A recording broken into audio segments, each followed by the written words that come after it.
The sitting is resumed.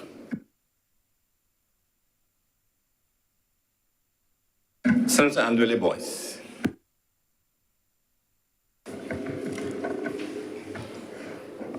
Thank you, Mr. President, for recognizing me.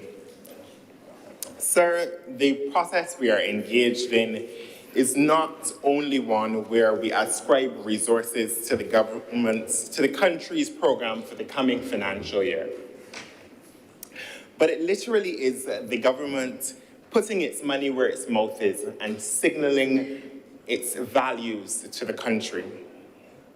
Throughout these estimates, we have seen a vision of Barbados unfold that goes well beyond the constraints of any particular financial year. A vision in which Barbadians of all strata have the opportunity to take a turn at making themselves, their families, their communities, and by extension, the nation not better, but the very best. Barbados has been through a great deal in recent times. And there is perhaps little use in repeating it here because you, I, and every member of this chamber, and indeed every member of Barbadian society knows those challenges well. But even and perhaps especially in light of those challenges, Mr. President, the estimates called us to excellence, to creativity, to transformation, and to care. The government recognizes that as a country, we do not achieve those things without appropriate social investments to make the Barbadian way of life the best that it can be. And so it is in that vein that the government has committed to creating the enabling environment so that the country can transform and that we, as far as is practical, can have what it takes not to just to go for the gold, as we have been encouraged by a former Prime Minister, but to get that goal. Excellence and transformation requires the whole. Government or the public sector cannot do it alone, nor in splendid isolation from the other parts of Barbadian society. And achieving excellence through a new and transformed Barbados requires the consideration and active participation of each of us. As such, in these estimates, we saw investments in people across the life cycle, from the young to the old. And those investments are necessary because, as a former agrarian society, Mr. President, I think we know well that we reap what we sow. And so if we want a country to be transformed, we must make different, make better that country's people, and that is precisely what we have seen. A clear path of improvement towards excellence with the attendant resources to match. Sir, the book of Isaiah tells us that a child shall lead them. And so perhaps it is most appropriate in the explanation of the slew of policy articulated by the government to begin with what is in these estimates which relate directly to children.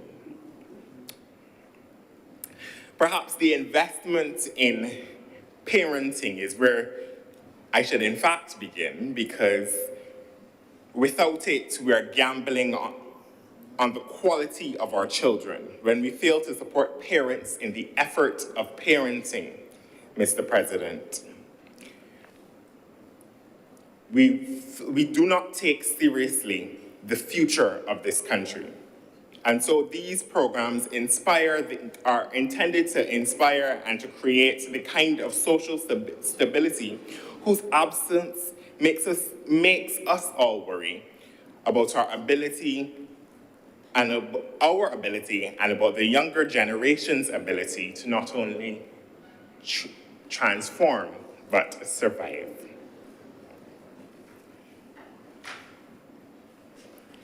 And so, Mr. President, we need a structural approach, and that is what these estimates seek to provide. Thus, the creation of life coaches and parental coaches to operate in and across the 10 most challenging communities is a worthwhile investment, and one that will no doubt bear fruit in a transformed Barbados. A parent's understanding, Mr. President, of a child's development and a further appreciation of how they could best contribute to that child growing into a well-adjusted adult is essential to the strength of the country's social fabric and to the project of transformation, if I do say so.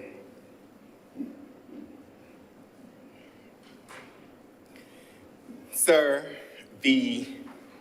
I move now to one of the programs I am perhaps most excited about, which is the National Strings Project, a project that would expose children across 68 primary schools to playing a string instrument.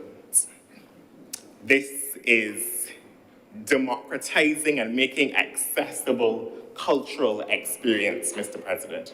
And there is great value in children realizing that there is a world outside the world that they may see every day, while learning skills that will serve them well, whether they become a virtuoso, and we certainly do hope that a couple of them do, and we hope that many of them do, but I also refer to the skills of time management and enhancing memory and coordination and time management, and perhaps even mathematical skills that the research tells us goes quite well along with the learning of an instrument. And I take particular interest in this project, Mr. President, because as someone who played the violin myself during childhood and well into my teenage years, it would be remiss of me if I did not implore the executing agency to ensure that the program is open to and includes students with disabilities, even where it requires more time and perhaps adaptation. Let the process of creativity and exposure be boundless, Mr. President, as we attempt to birth talent. People with disabilities can do things worthy of hallelujah, to quote that most famous Caribbean creative. The government's training program, Mr. President, also includes the Barbados Youth Advanced Corps, and specifically in these estimates provide for the construction of dormitories at the Barbados Youth Advanced Corps with a view, Mr. President, of expanding the program to 1,000 students per year, as we have heard, and to really create a living environment for the time that the trainees are involved in the program, with a view to imbuing them with the kind of discipline that consistent contact inspires. As we know, the program exposes young people to vocational training, discipline, civics, and citizenship, and forms an integral part, Mr. President, of the training agenda of the government.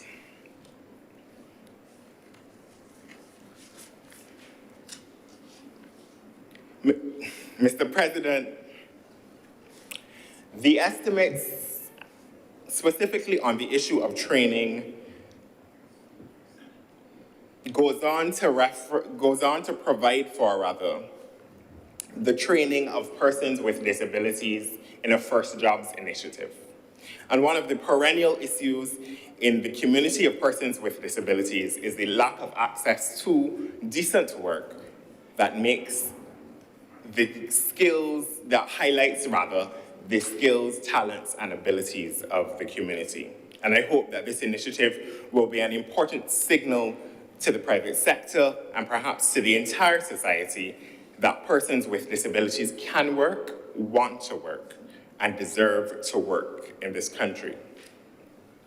By the same token, the workshop facilitated by the National Disabilities Unit aimed at training persons with disabilities in how to repair small engines, the engines of weed whackers and lawn mowers, and Mr. President, creating an economic opportunity for persons who, like I said a moment ago, don't always have access to work is critical.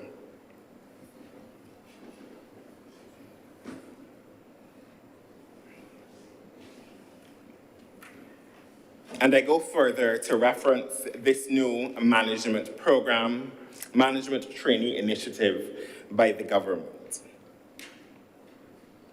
The policy is a clear response, Mr. President, to the fact that there are young, bright people across this country with the ability to contribute to transformation of the public service, but they are missing out on the opportunity because we have a system that says you must wait your turn, and while you wait your turn, there is no access to the development of acumen, no space to demonstrate your capabilities. And this, Mr. President, limits the capacity of young people to contribute and self-actualize in the land of their birth. And so this government has made a determination that the public service has to be a place where the young people of this country find space and find a place to both self-actualize and contribute. All of these initiatives, Mr. President, are aimed at giving a young person a chance, giving them a right to training so that they may develop both the aptitude and the attitude to contribute, to perform, and to excel in the land of their birth, as good and a set of investments as any.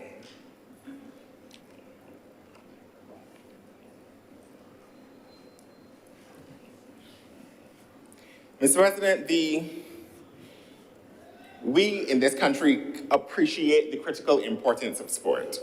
And so the National Sports Council in these estimates has, for 2022-2023, has been provided with $9.6 million.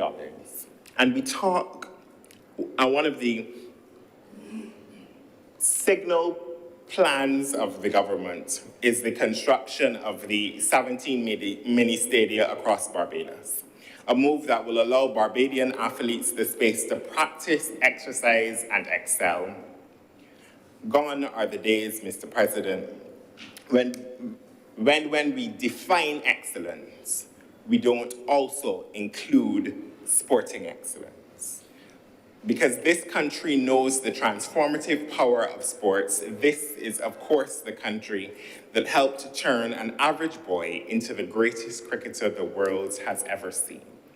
And so, long may that promise and project in this country continue of fostering sporting excellence wherever it exists. The National Sports Council community sporting program is also an important program, Mr. President, because it supports the existing national federations, and it is aimed at building the capacity for sports across the country. And community sports is of critical value because it ensures solidarity and the development of constructive pastimes for all members of the community, to say nothing of the health benefits that Barbados, in light of its challenges around NCDs, so desperately needs to unlock.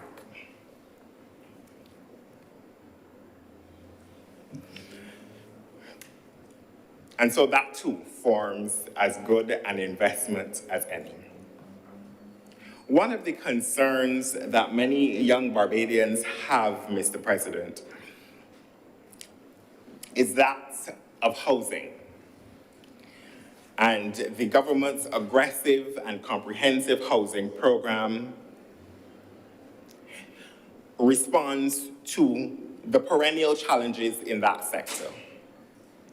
The government recognizes that there will always be a subset of people who cannot afford a mortgage, and that is why the National Housing Corporation, in its use of funds from the Housing Credit Fund, will purchase homes for these individuals and provide rent-to-own properties for 30 years. This is policy matching the moment.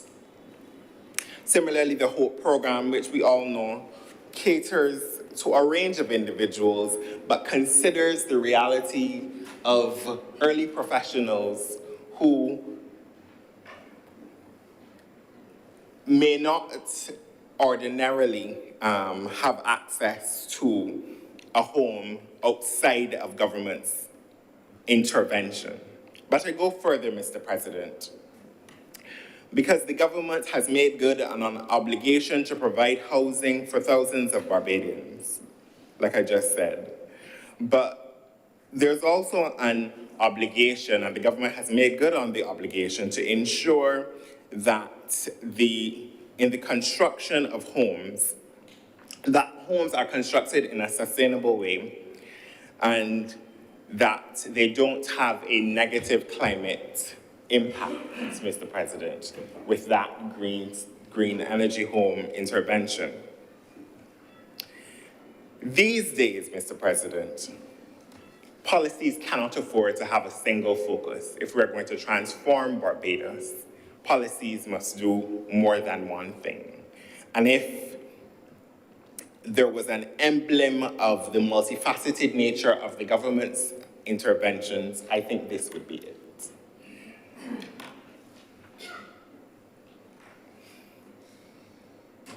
I'm delighted to hear of the continued investment in the care of our elderly, Mr. President, also in a multi-pronged way, because for far too long, in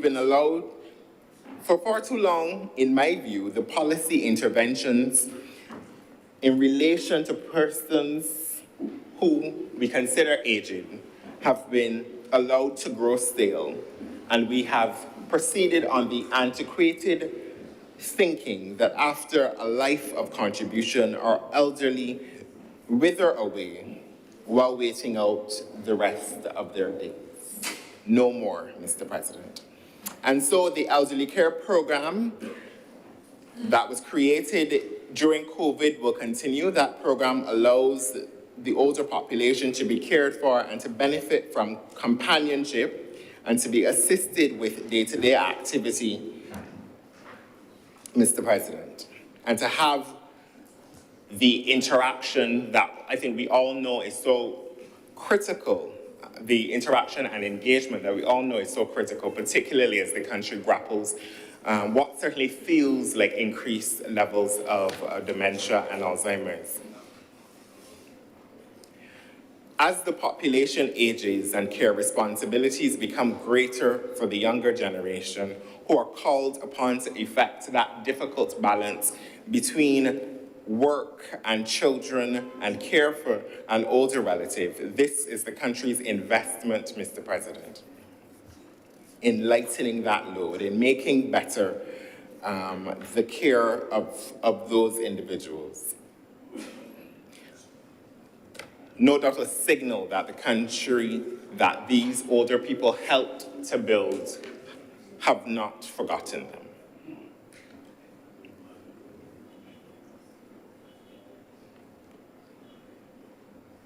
Mr. President, there have been a multiplicity of achievements in relation to, in the area of social policy and social policy intervention in the last year.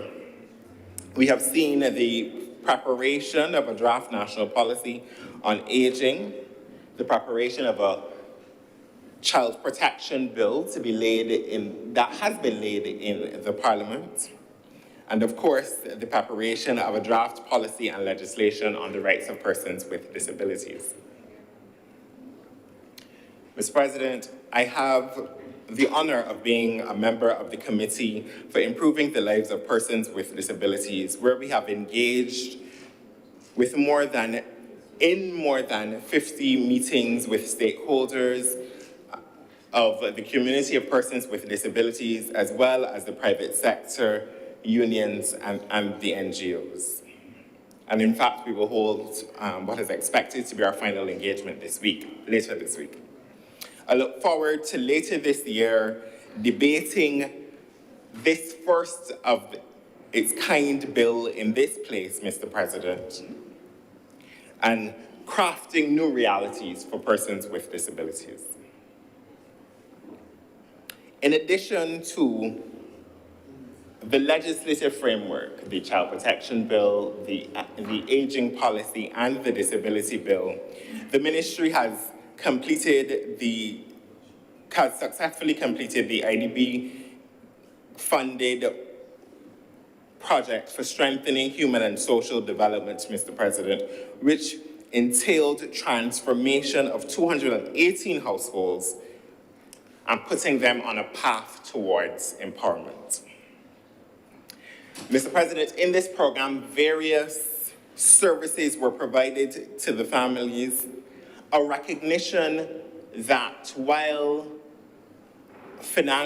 direct financial assistance is necessary and perhaps always will remain necessary, there are some structural impediments to enfranchisement that persons need assistance mounting and getting over if indeed they are to get out of the financial and social positions that they're in, Mr. President. And again, I say that is policy meeting the moment. The breadth of this program, Mr. President, is indicative of the fact that poverty is caused by a multiplicity of factors, Mr. President. And so this is the government saying that while the easiest thing to do would perhaps be to engage only in financial transfers, we're making a different choice, a better choice. Additionally, we saw the establishment of a management information system under the IDB project, which is aimed at assisting or increasing rather the efficiency of the social sector. And because we appreciate that one of the perennial issues is the kind of disparate nature or the traditionally disparate nature of the social services sector, and entities that do not easily communicate one to another and between each other. And so this program was aimed, Mr. President, at increasing the efficiency on the social side and ensuring that the persons who engage with our social services have a better and more efficient experience.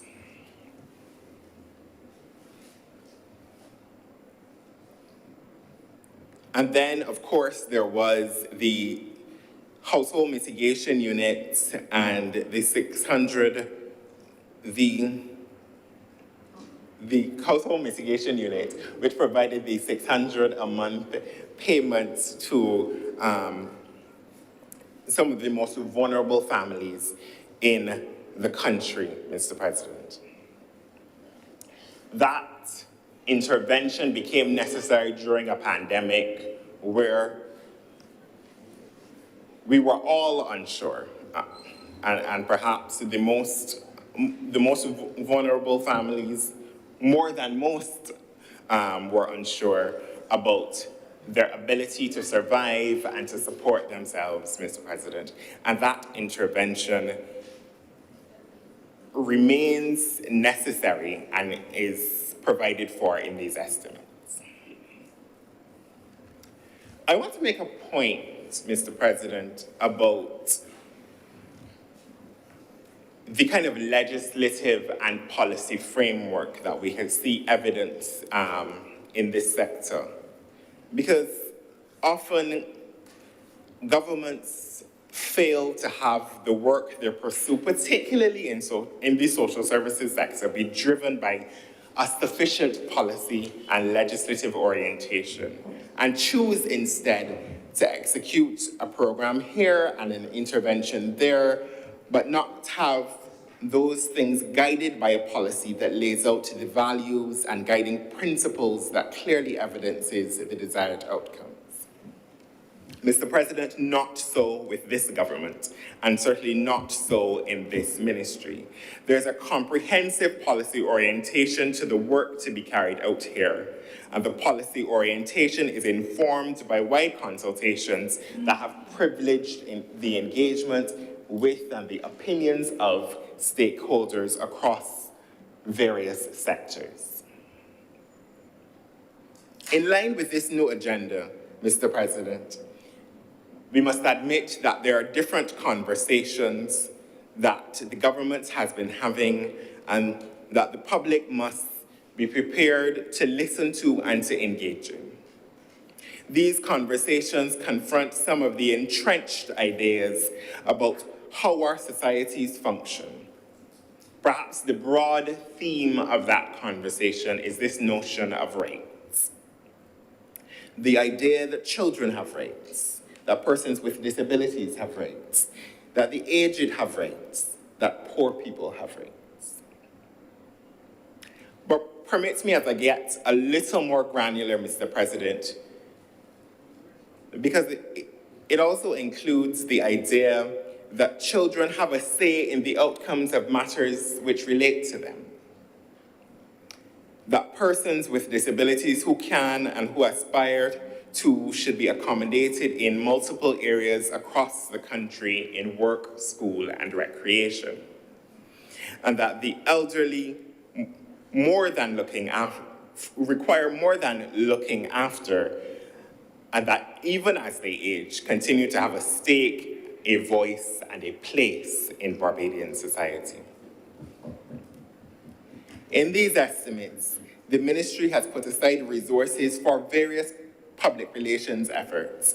And I'm glad to see that, Mr. President, because I think these conversations are important and the attendant culture shifting is important.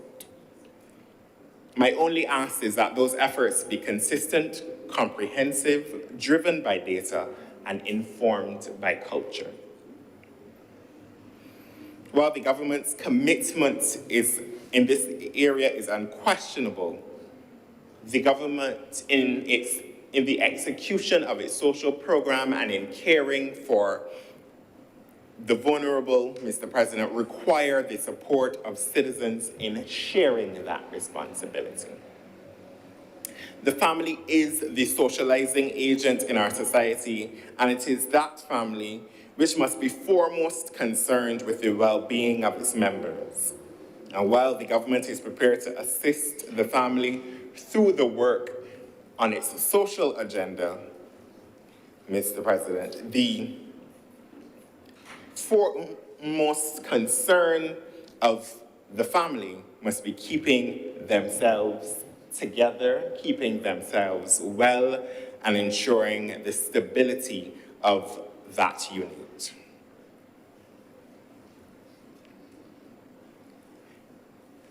Mr. President, very often in the business of transformation and in the pursuit of excellence, we only pay attention to and invite along those who can go fastest and leave behind those who may need some help meeting the mark. These estimates evidence the government's commitment to leaving no one behind. A reminder that this government's team are fine stewards of that BLP legacy, a BLP legacy perhaps best characterized by progressive social investment. And a reminder, Mr. President, that this team has not lost the plot.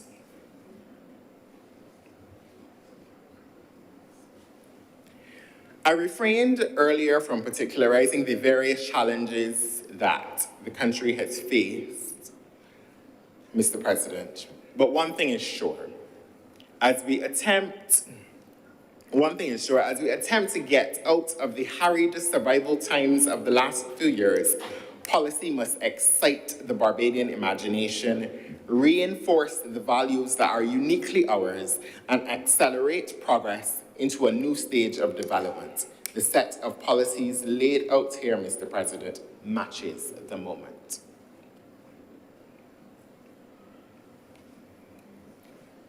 Having said that, if I had some recommendations or things that I've been thinking about over the last couple of days, having read these estimates, it would be these, Mr. President. The first of them being that if we are to achieve excellence and transform, we must resist the urge to be mischievous and to create and disseminate information intended to mislead and to compromise the collective trust in this country. The trend of crafting and sharing erroneous information and intentionally misleading information or plain fake information imperils the project of transformation. Make no mistake, Mr. President, along this journey towards Barbadian excellence, we will disagree. And in my view, that is fine. Skepticism mechanizes democracy. But make no mistake, mistrust born of active and intentional misinformation and disinformation skews the entire thing. It is on that basis, Mr. President, that perhaps the National Transformation Initiative and the Broadcasting Authority should collaborate on the creation of digital and media literacy, media literacy course so that citizens can be able to discern between fact and falsehood. Even though, Mr. President, there are people who do not wish to possess the skills of discernment, but try we must. I'm enthused, Mr. President. Secondly, I'm enthused about the renewed fervor around the 24-hour economy and the prospects for greater activity. I, however, think of how such arrangements can impact, particularly on single-parent households, single women-headed households in particular, and those who operate in the sectors we immediately think of when we think of a 24-hour economy, tourism and hospitality and that kind of a thing. What will it take, Mr. President, to ensure the safety of the children whose mothers are out working? What will it require for women who have care responsibilities not to be disadvantaged in any way? What public safety initiatives must be considered in these new arrangements? Because we must ensure that 24-hour work, certainly in my view, is not inherently dangerous work, but we must provide the environment, Mr. President, in which it can best operate. And I think that is the government's commitment.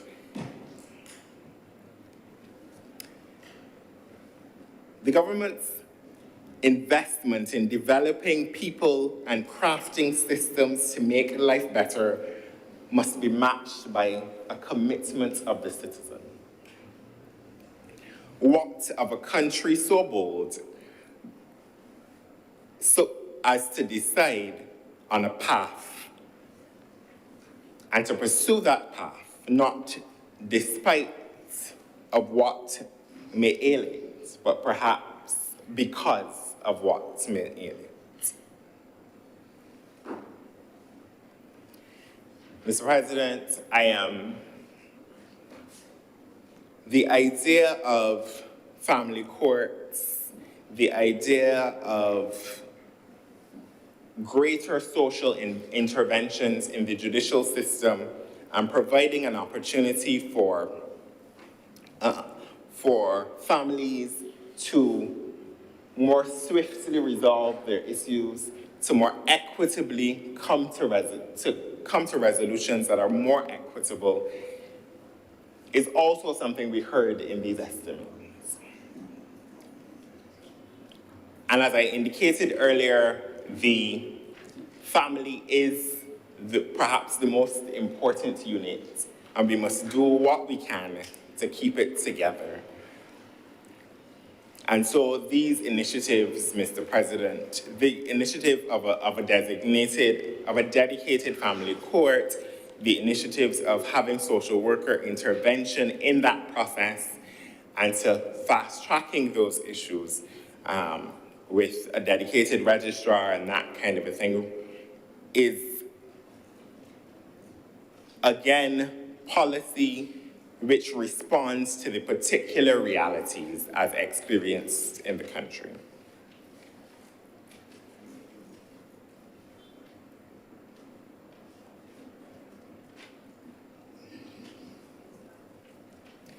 Mr. President, this ministry has also committed to crafting a national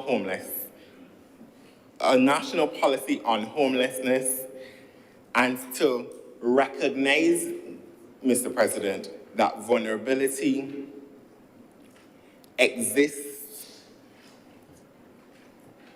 within our unhoused population, and that we have to have particular policy interventions aimed at them and that consider them.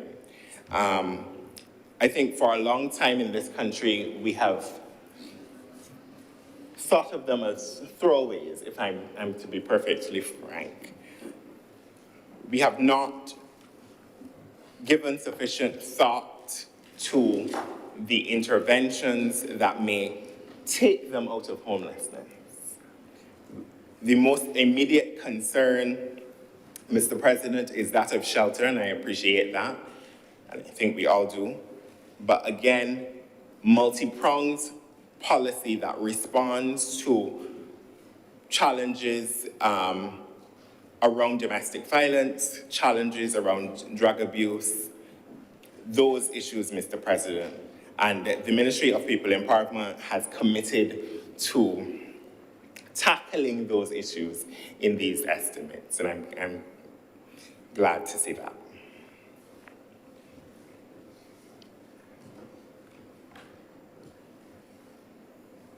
I referenced earlier the citizens' commitment. And I want to note that, quite interestingly, it is the Ministry of People Empowerment that has the responsibility for some of the structural engagement around the Thorn Commissions and local government that we will see going forward, Mr. President. I want to encourage Barbadians, particularly young Barbadians, to engage the process of building the country that they want to live in. To participate in the process, Mr. President, because there is an inherent, there's this notion of distrust, particularly by young people, and apathy. But where one does not engage with the system, where the systems exist, and one fails to engage with the systems, there's very little else that the government can do.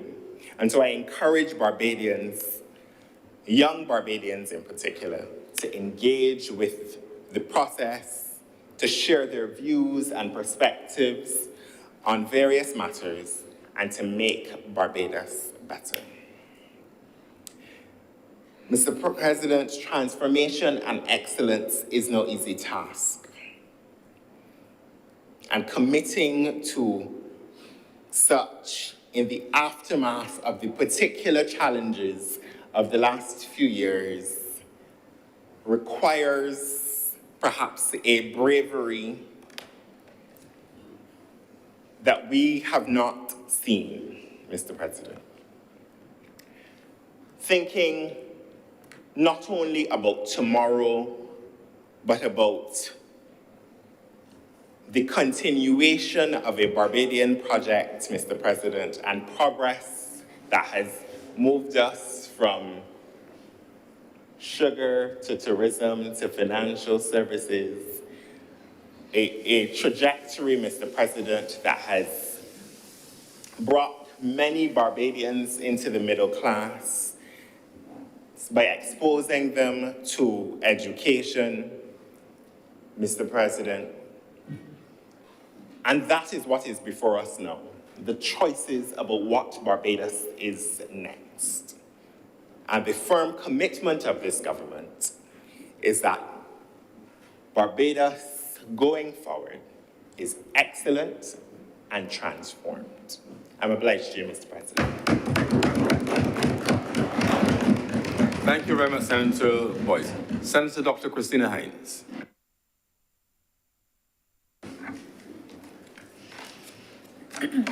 Good afternoon, Mr. President. Good afternoon, all. Mr. President, I rise, as we all do, during this debate to address the appropriation bill. In this, we see a year's estimates. We see plans that take us along the journey towards development. How are we going to develop?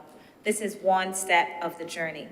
And while we get catchy phrases and mission names colored with punchy sub-phrases and entreaties to motivate us to collective action, and we should be motivated to collective action because this country belongs to all of us, it's quite fitting to do these things. And I really was inspired, if I have to be honest, by the beginning part of the Prime Minister's budget speech. Very, good call to arms. But outside of this, in the appropriation bill, we need to get down to the nitty-gritty. Like, what is this all about? What is inside of the estimates that we should be considering? The devil is in the details, they say. Maybe. Other things are in the details too. And I would like to take a little time to look at some of the fine details because most of us don't really have the time or the wherewithal to look through all of this and evaluate how we are doing and how we are getting this year through the first leg or one of the legs in this mission. So how are we costing and financing this 2023-2024 leg of the mission that carries us to 2030? These are the things that I would like to discuss.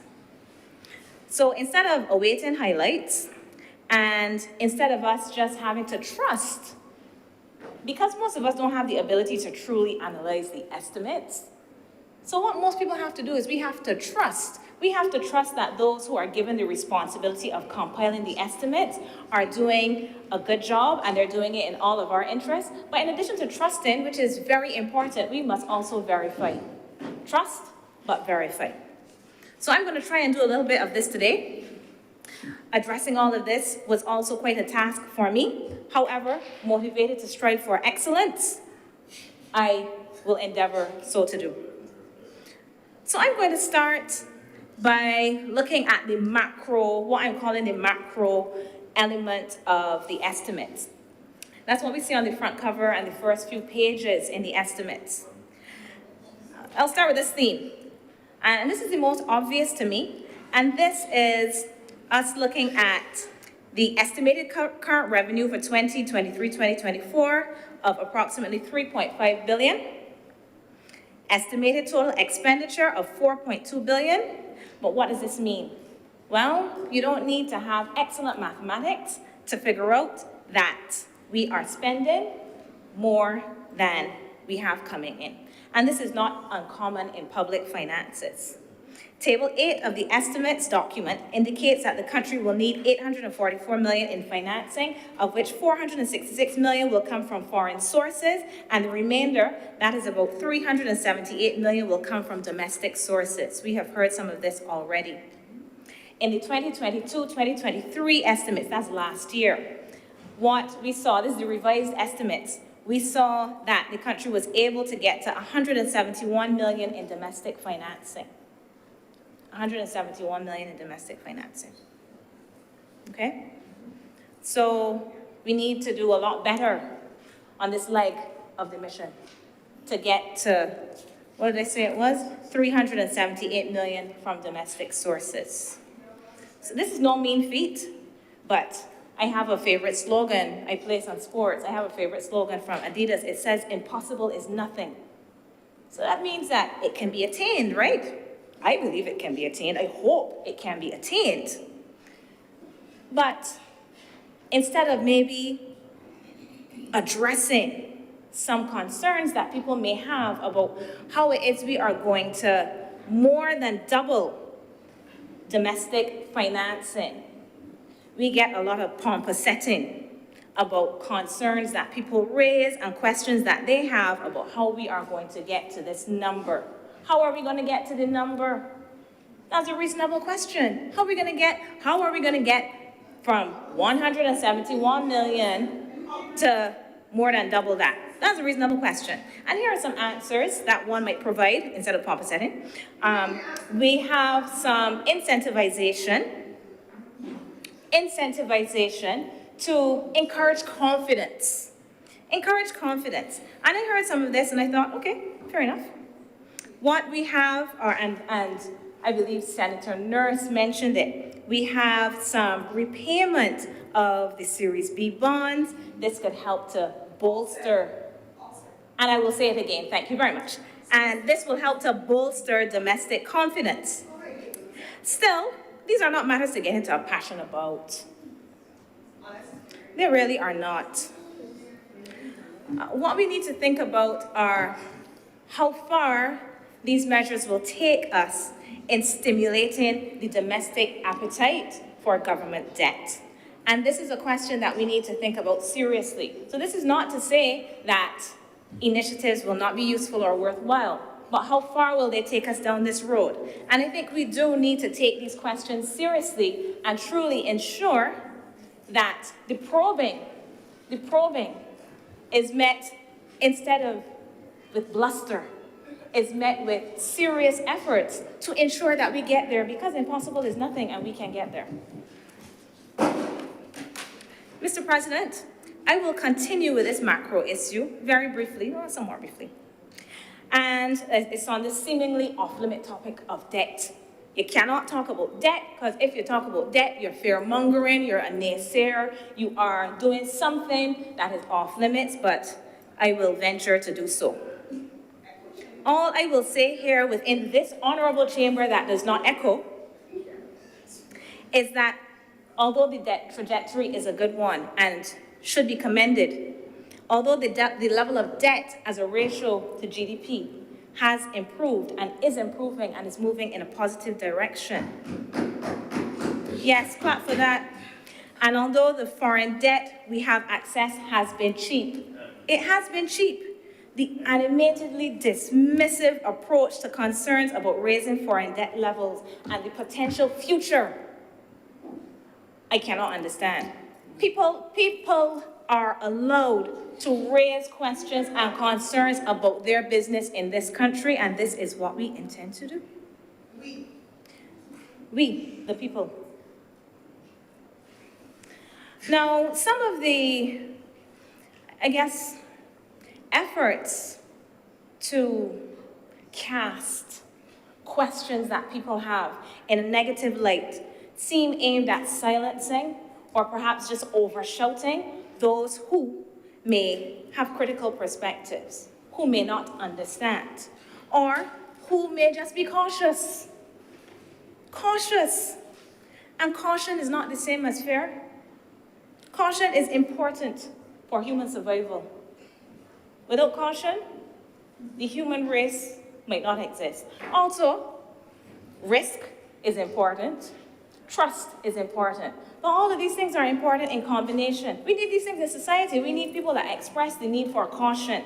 And we need them, you know, if you ever went out to a fete or something and there's a group of friends and everybody gets all hot and bothered. So if somebody's foot gets mashed, everybody's gonna go and fight. You cannot have everybody like that. You need some people to say, Skipper, relax yourself now. You don't know what's gonna happen. So those people who exercise caution and who encourage caution should not be cried down in this society. They should actually be listened to, because caution can temper excesses. Instead of dismissing out of hand commentators for their commentary, and there's a lot of talk about calling programs, and although there's so much of what calling programs, it clearly seems as if they're very popular in here. But while commentators can be dismissed out of hand, those doing the dismissing, Mr. President, I heard a saying once about certain kind of vessels that make a lot of noise, but I know there are none of those in here at all. The thing about those that are so dismissive of commentators is sometimes the dismissive ones are less knowledgeable than the commentators themselves. And we need to hear all commentary, let all ideas contend, I have heard. Anyway, empty vessels make a lot of noise, and there is some of it in here. I leave this macro issue for now, Mr. President, and move on to some outstanding questions. I call this outstanding questions with a colon. Sounds good, but what will it cost? It sounds good, but what's the price? And thankfully, we have the estimates to tell us the prices of things. So, and Senator Nurse spoke to us about implementation deficit. And I truly hope that this is something that we are working on in this country. We don't want to continue with the implementation deficit. So I look for a few things in the estimates, despite the rumblings in here. I look for a few things in the estimates that I have been following and I have been thinking about because of the work in this honorable chamber. This work that we do as legislators, we work to help create laws, and then we look to see how some of the things that we have worked towards creating are being implemented, and the estimates are one of the places that we can find this. And these are a tool. The estimates can be used for good governance because we can actually see when things are being implemented and how they're being costed. We may not always be able to assess in dollars and cents terms the effectiveness or if we're getting the bang for our buck, but we can see when they're being implemented. So there are a few things I wanted to look at or look for. 3 things. 1, the National Plant Protection Organization to be established under the Plant Protection Act. I was unable to find this.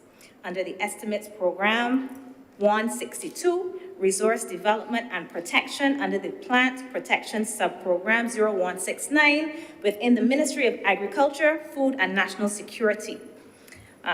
If we look at the emoluments within this subprogram, there's no evidence that this organization is being created 2023, 2024, at least not on the basis of what is projected in these estimates. Indeed, what we see is a reduction in expenditure in the area by 14%. That is $221,000, $221,000 approximately. The next one, number 2. The Veterinary Authority to be established under the Animal Health and Veterinary Public Health Act. I cannot find any evidence of this either. And I was really looking forward to the 2 of these things as we build Global Barbados, but perhaps we will see them in 2024. There's no evidence of this either within the Ministry of Agriculture. Although the legislation did not necessarily say that the Agricultural Ministry would be the responsible ministry in this case, it just said the minister. So I also thought to look in the Ministry of Health and Wellness, where I also cannot find it under Program 400, Environmental Health Services. In each of these cases, the question of what it will cost to put plans in action remains. These are questions that we have asked. What is it going to cost? These are wonderful things. What are they going to cost? At least in the implementation phase. And we still have the question. These estimates do not help us to answer them. But happily, one of the questions was answered. My 3rd question on the 3rd entity. This was the Civil Aviation Authority to be established under the Civil Aviation Act. This is in the estimates. Within the estimates for the Ministry of Tourism and International Transport, Program 334, Regulation of Services, we find subprogram 0339, the Civil Aviation Authority. This new entity is budgeted at over $3.6 million. So Dr. Brathwaite had asked the question during the debate, how much is it going to cost? It sounds wonderful. How much is it going to cost? And he was met with an answer of, well, what will it cost not to create it? Well, I don't know what it will cost not to create it, but thankfully, no, we know what it will cost to create it, at least to set it up. And I raise this here because at least this is an example of implementation, a useful example. And I don't want to attempt to re-debate something that has gone before because that would be out of order. But what I wish to do is to call on us to try and answer some of these questions earlier on. How much is it going to cost to implement our plans towards building global Barbados? How much is it going to cost to get us to this mission? And it would be helpful to know that before, rather than after. Before we legislate, to have an idea, ballpark figure, how much is it going to cost to bring this into existence? We know now. I continue. And we await future details on the other authorities. Now, if I can flip this topic on its head, there are some cost answers that I have, but they're answering some questions. There's an answer, but I have the question in my head.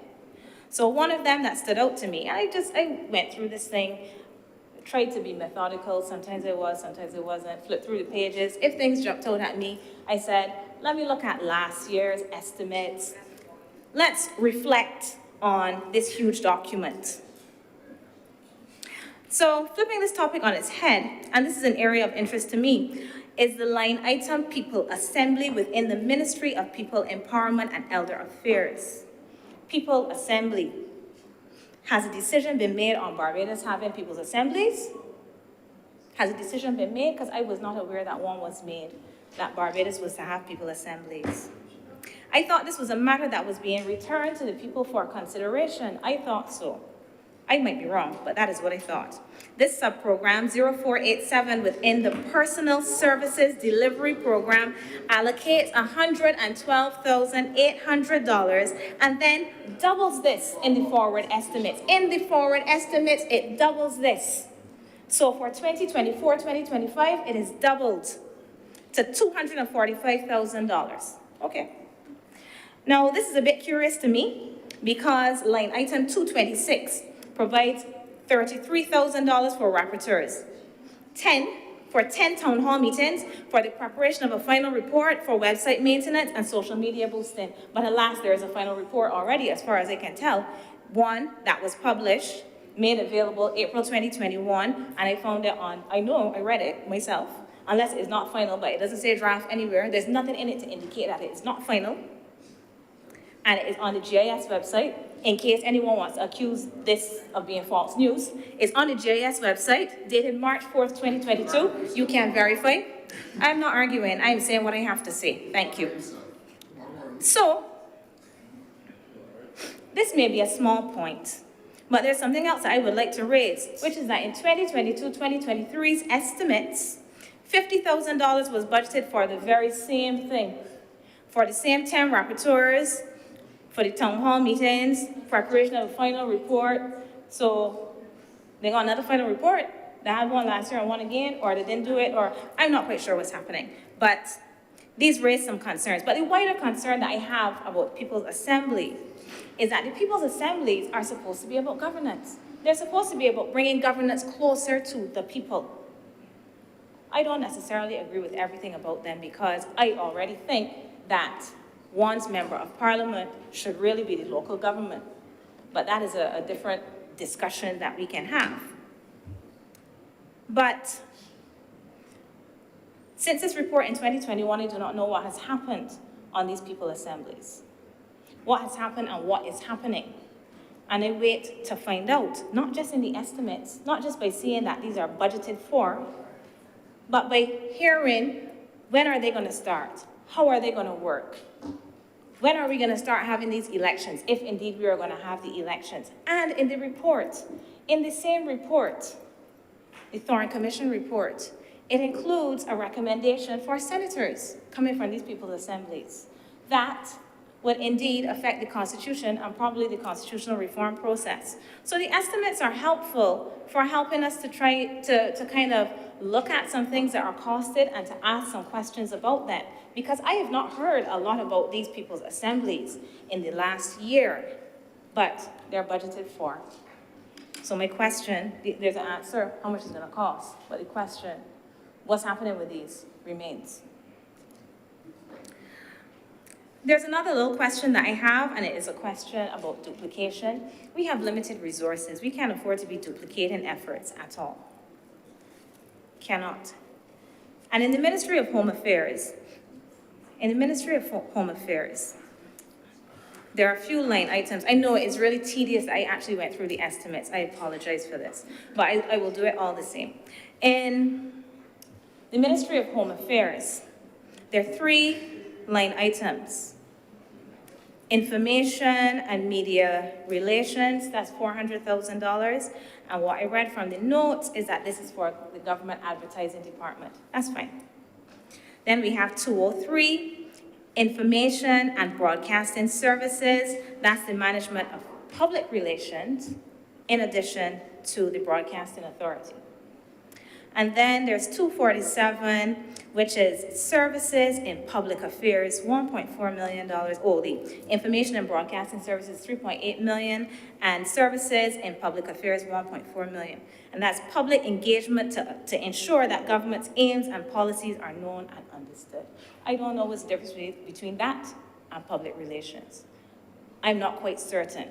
And there seems to be a little bit of duplication of effort here. I know it is important to get information out because we've heard so much about the concerns for misinformation, disinformation, false news, fake news, whatever you want to call it. But is it necessary that we have a line item that deals with the management of public relations at $3.8 million in a country that don't have the big long money, that still has to be looking to figure out how we are going to get the domestic financing for certain things? And I'm not saying that, don't get me wrong, in Barbados, a lot of our agencies, the ministries, really could do with some more money, but we have limited resources. So considering our limited resources, should we be doing things that look to me like we are duplicating efforts? We got GIS and we got Department of Public Affairs. What is the real difference between the two of these? I do not know. They account, I will never know because I probably will not get an answer, and I'm accustomed to not getting answers in here in any case.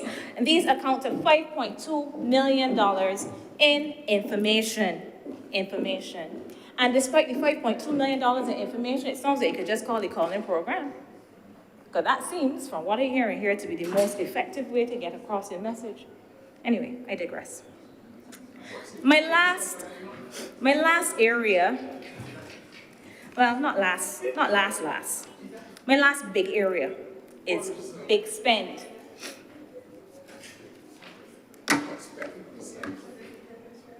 Mr. President, my last area is the big spend.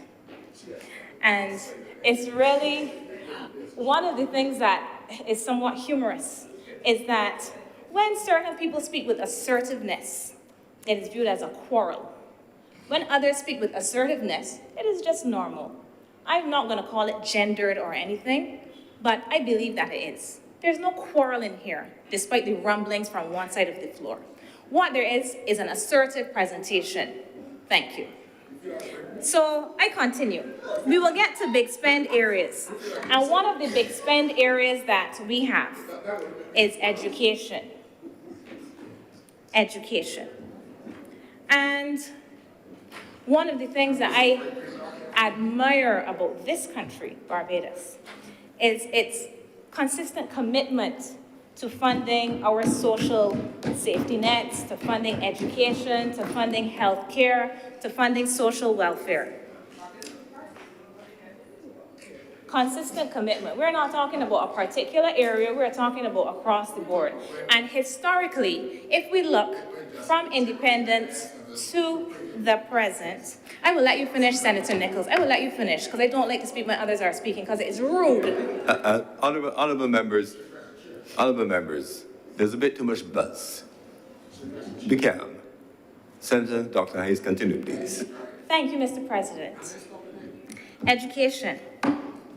One of the things that we like to educate people in, from children, is manners. Manners and respect. That's an important part of education. But beyond that, Barbados is a country that has invested in these areas, education being key to these. And we continue to see education being a key area for investment.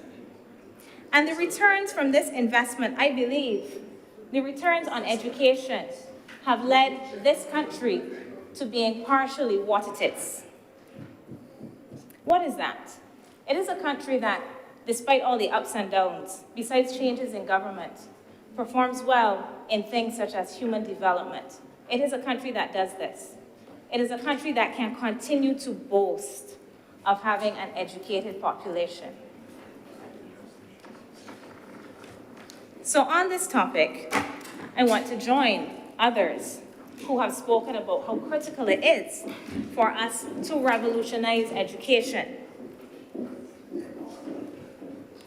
We have $576 million being budgeted for education in the Ministry of Education, Technological and Vocational Training. This is a worthwhile investment. Despite this, we must, as an educator, I say that we must enhance the pace and the quality of this reform. Why am I saying we must enhance the pace of this reform? Because I have not been doing this for just 2 minutes. It is taking too long. It is taking too long to change our educational system. And I'm not talking about fancy things here. I'm talking about the fact that there are too many children in Barbados that cannot read. They cannot read. This 99% literacy rate that we boast of, I don't know when that statistic was established. I don't know when it was. When I was a child, I heard about it. I still hear about it now. But there are children here that cannot read. There are children that cannot read. I can tell you, UWI has a reading program, and there are children in Barbados that cannot read.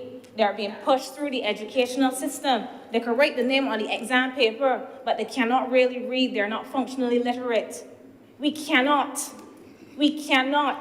get this advanced economy that we are looking for if people cannot read. Too many children are failing in mathematics.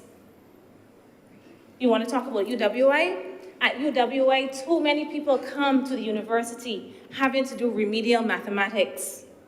We have problems with maths. We have problems with the basics. We have problems in the basics that I hope that we all are going to work to address. This significant investment in education must be addressing these issues. We can deal with robotics, we can deal with all the fancy things, but we have to get to the basics. We really do. We cannot serve a new economy or a new society with these deficiencies. Education has to build skills, creativity, analytical abilities, confidence, manners, and ethical conduct. The investment in the future must be a wise investment. We must ensure that we get returns on this investment. And we are getting returns on our investment. But imagine if we were capturing all of these children that cannot read and all the people that do not have proper mathematical skills, the potentials we could see in science. Because you can't really do science if you don't have these basic skills. We want a film industry. You need literacy for a film industry. You're going to write a script.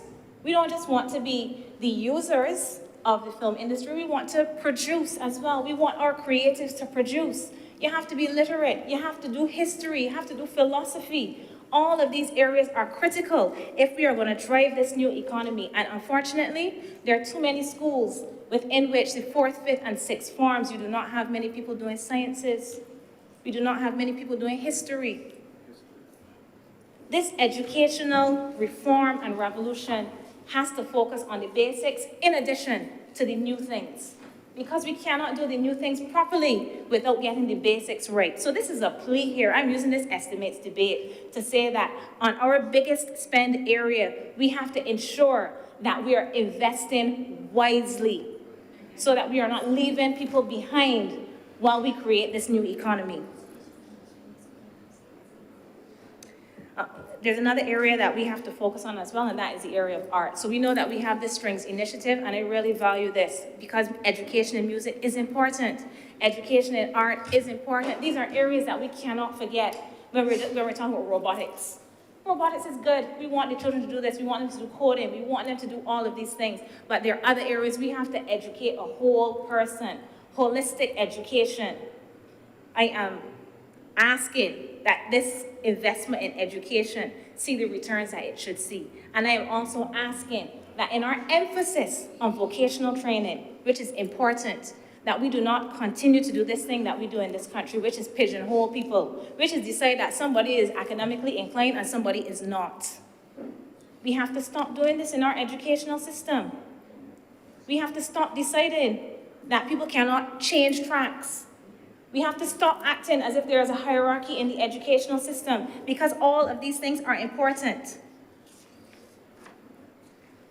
Today is World Down Syndrome Day. I know that there are people that are wearing their socks, pretty colored socks. I'm not wearing any, but I'm wearing my socks in my heart.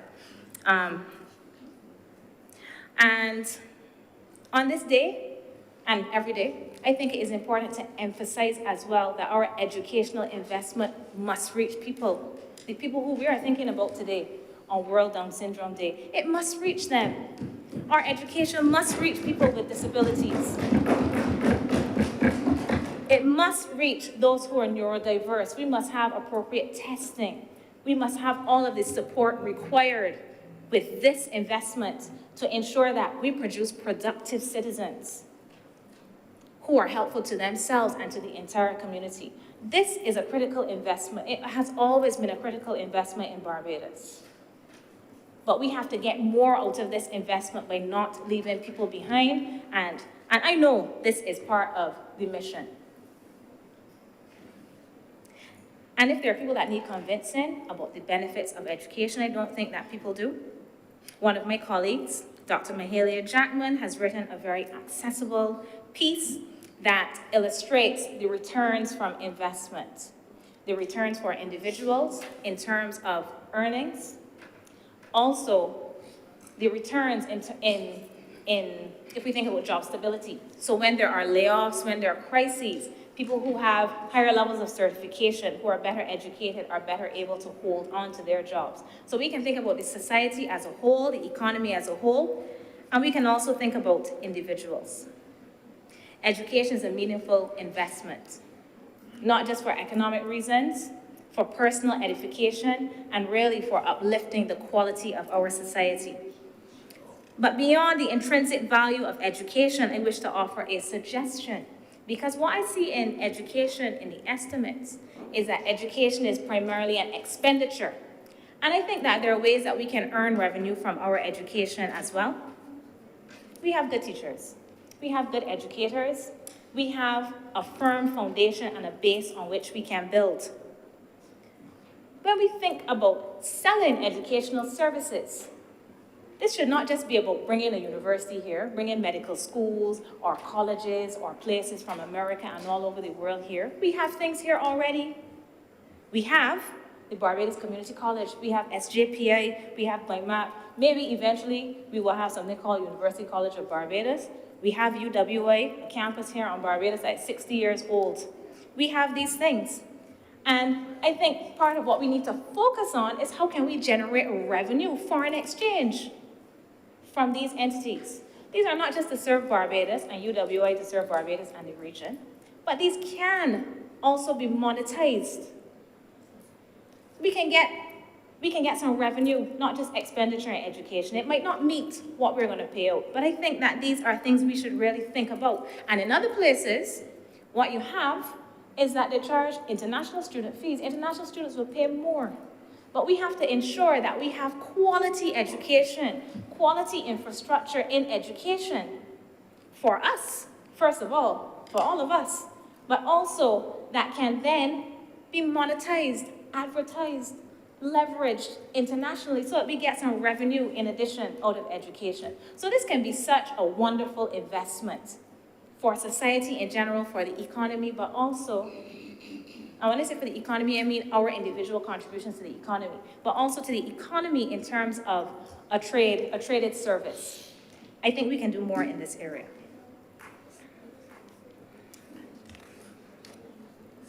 Mr. President, there is an area that I didn't really intend to talk about so much today. I'm still kind of toying with it in my mind, but let's take a go. I'll try. And I was not gonna talk about energy, or renewable energy. I do agree, what we see, the investments coming into energy, the expenditure, and the plans that I have heard, these are good ones. We need to develop this sector, the renewable energy sector. Again, this can be a sector that can help us to earn, it can create jobs, and it can create new types of jobs. But I continue to be uncomfortable with these bids for oil and gas exploration. Laugh as you like, I continue to be uncomfortable with them. I know that there may be 42 trillion, not billion, trillion cubic feet of gas, or 13 billion barrels of undiscovered oil under the sea. I know that this is the case. Okay, gas, thank you. Of gas. Let me just correct this in my notes, in case I say the wrong thing again. Heaven forbid. I know there's a possibility of creating new jobs and new types of jobs from this. We can get important revenue as well if we have licensing. Licensing fees can be very attractive in this area. And I understand very well that the international community has not yet stepped up to pay countries to keep hydrocarbons in the ground. So this puts countries in a difficult position because you need money. We just talked about the fact that we need money. We have a financing gap. So you put countries in a difficult position, despite the commitment to climate change.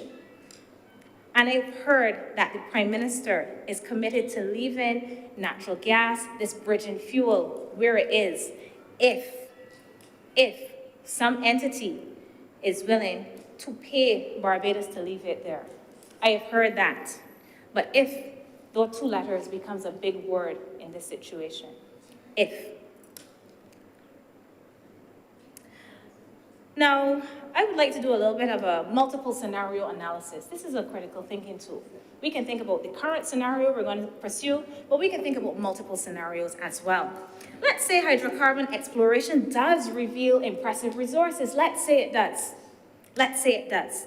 So, you know, when the fish are down there swimming and all the rest of the marine life are down there, and we do the exploration, and we find some impressive resources, because they're going to be unaffected by this exploration process, to be sure, the marine life.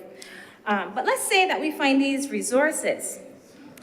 I think there's something that we would, in this hypothetical situation, need to be very cautious of. And this is the natural resource curse. And the natural resource curse, which is well documented, is that countries that have found impressive natural resources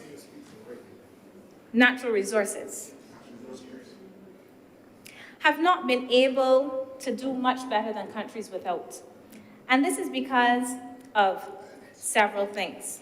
The over-concentration of investment in the particular area, the lucrative area, the exposure to global swings in prices, the extraction of profits from the sector outside, abroad, so that the majority of the population does not necessarily see the benefits from this. It does not filter through the economy or the society, and also because of corruption. And before anyone gets excited, more excited than seems to be happening in a corner over here, this is not a statement that Barbados would ever, in anyone's wildest imagination, engage in any sort of corruption in this area. What it is just for us to think about if we do pursue that scenario when, assuming that we find these natural resources, we have to be very careful to avoid some of the difficulties that other places that have natural resource wealth all over the world have found themselves in. I'm presenting this scenario because it is one that we should think about in exploring for oil and gas. We have to make sure that if we take this route, that we are not one of the countries that ends up having all of this wealth circulating, but not circulating in the correct ways, in the ways that serve the society and the economy. There are other questions that I have as well. I do like the emphasis on EVs, and I do think that we should move in the direction of reducing our carbon footprint. But there are some questions that I have about what we are doing with the existing vehicles that are on the roads in Barbados. When we make this transition, what happens to the vehicles, the mob-ton of vehicles already on the road in Barbados? What do we do with them? How are we disposing of them? Are we repurposing them?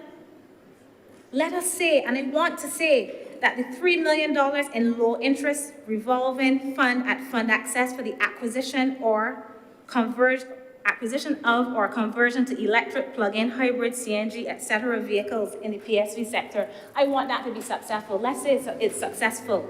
Let's say that the initiative to allow postal workers to get electric motorcycles is successful. Let's say that the initiative that extends this tax holiday 2 years to 2026 so that we can all get electric vehicles, all who wish, is successful. What happens to the existing vehicles?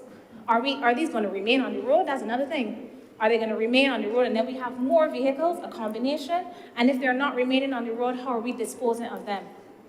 We have to think about the fallout or the other side of some of the solutions that we provide, because we don't necessarily have the ability to dispose of vehicles in this small place called Barbados. I believe in vision. But the vision should not be tunnel vision. And I raise these things just because I want us to think about, as we encourage people to purchase in this way towards the green economy, we also have to think about the other environmental concern, which is the disposal. We have to dispose of things safely. Environmental issues are not one-sided issues. They're holistic ones. I don't want anyone to leave here to think that this is a negative discussion of all that this country is doing on environmental issues or on climate change, because it is undeniable that this country has become a world leader, a global voice in talking about climate emergency, in dealing with things such as loss and damage. But this does not mean that we cannot and should not ask these questions at home. I'm going to close. There are two reflections, one reflection I wish to offer in closing about the budget in general, the estimates rather, and another about the economy. There's much more that I can say. I would love to have spoken a little bit about sports. I'm involved in sports, and it always feels as if when we're dealing with sports, it's not just that you're running, but you're running behind how you can get to play sports. Running behind money, running behind sponsorship, just constantly running. And sports are so important to human development. When we talk about education, I didn't even remember to mention that education is mentioned over 250 times in this document, not just in the Ministry of Education, across all of the ministries. Sports can be important for education. They can be important for things that other people have talked about. Senator Nurse talked about aging, the elderly, for active aging, for dealing with things like dementia, for keeping us healthy, dealing with things. Sports are important, but I don't want to digress. I want to stick more closely to my script. I would like to offer a wider reflection on the estimates. Barbados is doing a lot. That's what the estimates have taught me. Barbados is doing a lot. There are so many things in the estimates. And it seems as if we are doing more and more. And I understand the reason behind this. We want to do more, we want to do better. We want to make this country better. There are many areas that we are expanding. I see a whole long list of foreign ministries. This was one in the metaverse? Missions. Oh, apologies. Foreign missions. I made an error. Foreign missions. There are a long list of these. There are many things that we are doing, so many initiatives. But one of the things that I noted, I went to Central Bank of Barbados website, and what I saw is that the revenue in the country has been relatively flat. So we're trying to do more and more things. We have grand vision. I want more stuff for sports too. We want more things in education. Every ministry wants more. Every ministry has people in it that are frustrated because they don't feel that they're getting the resources that they need to do their jobs appropriately. And we continue to add more and more functions, and I understand the reason. But revenue has been relatively stable for 6 years, discounting the COVID years. Relatively stable. And that means if revenue is relatively stable and we are expanding to do other things, expenditure is going to increase. And that means this issue of the borrowing remains one. And I'm not saying that the country should not borrow ever. I'm not saying that borrowing is bad. I'm not saying that debt is bad. But if revenue remains relatively flat and we want to do more and more, we are putting ourselves in a difficult situation. So we have to find ways to see how we can increase revenue to meet this expansion. And I did see the projections of 10% GDP growth for next year. There are hopes that we can see 5% GDP growth in the future, and these will be useful. They will be useful. But we have to really, I think we need to think carefully about the pace at which we expand. That we do not expand at a pace that is so much faster than the growth in our revenue that we have to keep adding and adding to our financing needs. It is not to say that we have to stay where we are right now. It is just to say that we should try to think about ensuring that these things are matched appropriately so that we are not, we're not the people at the bar saying, bring drink, somebody can pay. We don't want to be there. And then when the bill comes, we go out trying to figure out, we can pay this thing. We're having a good time, right?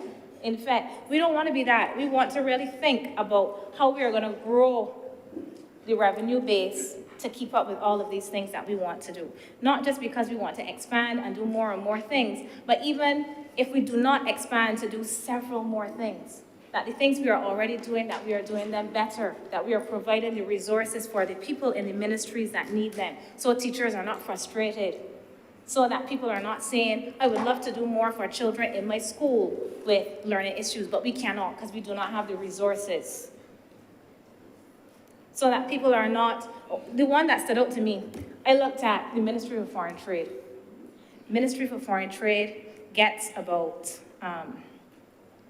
the equivalent of 2.5 million US, I think it's 4.9 million Barbados dollars. I just came out from a conference, an international conference of a single association based in the United States of America. And they spent more money than that in the conference, in an annual conference. And we have an entire foreign trade ministry that is expected to do the work, or division within the Ministry of Foreign Affairs, that is expected to do the work of the country on that budget. This is not a criticism. This is just to say that in order for us to provide the resources that we need to do the work of government better, we have to find ways to increase revenue. And I hope that these estimates and the budget and the plans and the vision to carry us to 2030 will get us there. Not just on hope, but also on good planning. Finally, I would like to say a little bit about the economy in Barbados in general and what these estimates made me reflect on about it. It is clear that efforts are underway to shift Barbados to develop new sectors, to attract investment and build skills in areas such as film, fashion, wider creative industries, areas such as pharmaceuticals. These will be new sectors that hopefully will help to increase this revenue base as well, to grow the economy, to provide meaningful opportunities for people as well. Although there is emphasis on food security and agricultural development, on the renewable energy sector, and these are all extremely laudable and things that I look forward to, I am still wary of the way in which we continue to emphasize tourism and construction. Not that we continue to emphasize them, but the way in which we continue to emphasize them. And by we here, I am not even just talking about the government, I am talking about the people that live in Barbados.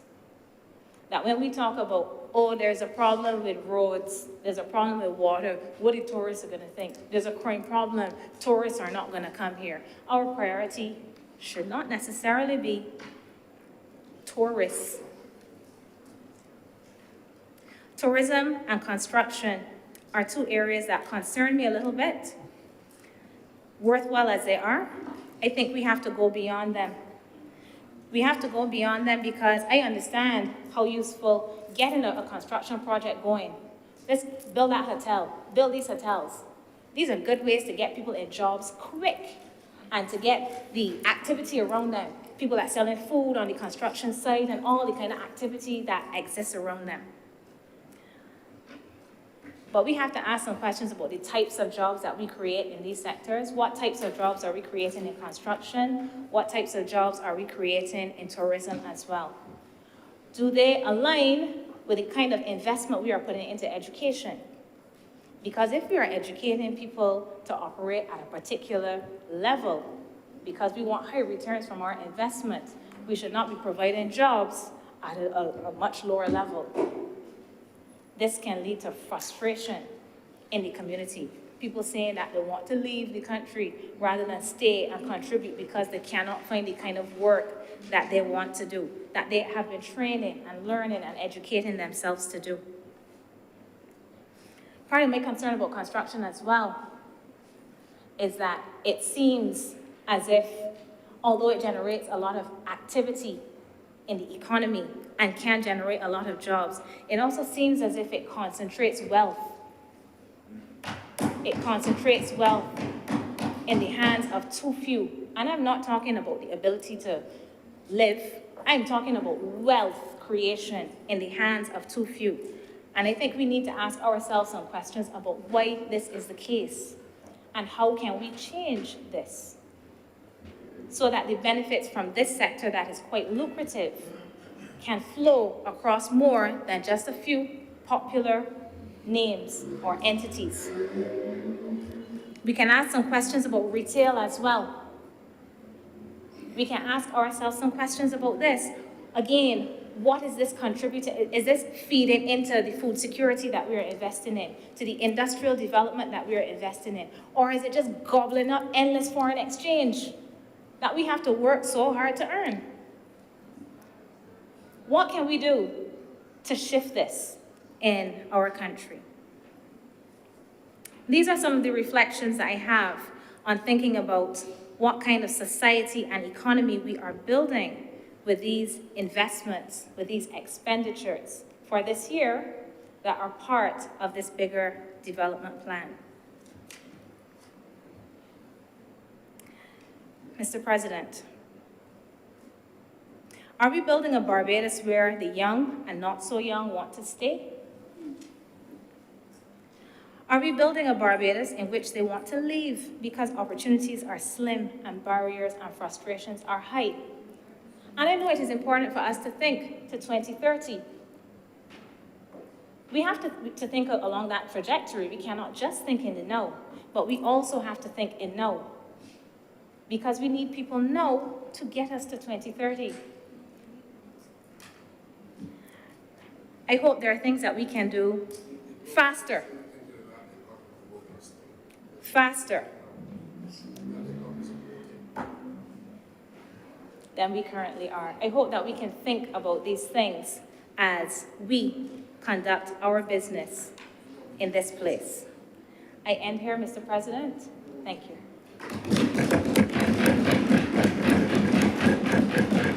Thank you, Senator Dr. Hines. Senator Dr. Haynes. Thank you, Mr. President, for recognizing me this afternoon. As I reflected on the contributions that were made in the other place over the last month, it was clear that the overarching theme across all of the ministries, all departments, all sectors, has been that the focus nationally is now on transformation. Transformation is change, usually over time, and usually for the better. On Tuesday, last Tuesday, during the national budget debate, the Prime Minister outlined 7 foundational principles and pillars to outline a national transformation plan over the next 7 years. And as I reflected on the word transformation, I decided to take a look at Singapore, which is held up as the model for small island states that have basically become a global force. Their father of independence, Lee Kuan Yew, took Singapore from being a country that had a poverty rate of around 70% to becoming a country that now generates over $400 billion in economic activity every year. His leadership took Singapore from a country that was filled with derelict buildings to a nation that is filled with skyscrapers and has one of the most beautiful and top-rated airports in the world. That transformation did not happen overnight. It took vision, it took collective effort, and it took time. In fact, he stayed in power for 50 years. We don't have that autocratic structure here. But just to say that the transformation took time, it took vision, and it took buy-in from everyone.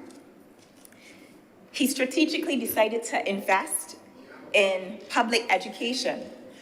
In our budget, we can see that public education has the greatest call on public financial resources. There were also heavy investments in public infrastructure and repositioning Singapore from an agrarian society to one that attracted large amounts of foreign direct investment. Having already overseen Barbados' economic transformation over the last few years, Barbados is now prepared for wider national transformation. Reference was made in the previous speech to the central bank governor's last report. To see growth of 10%, Barbados was actually the second top performing country in Caribbean and Latin America region for growth in 2022. Not to say that we're back where we were pre-pandemic, because we would understand that COVID-19 eviscerated our economy.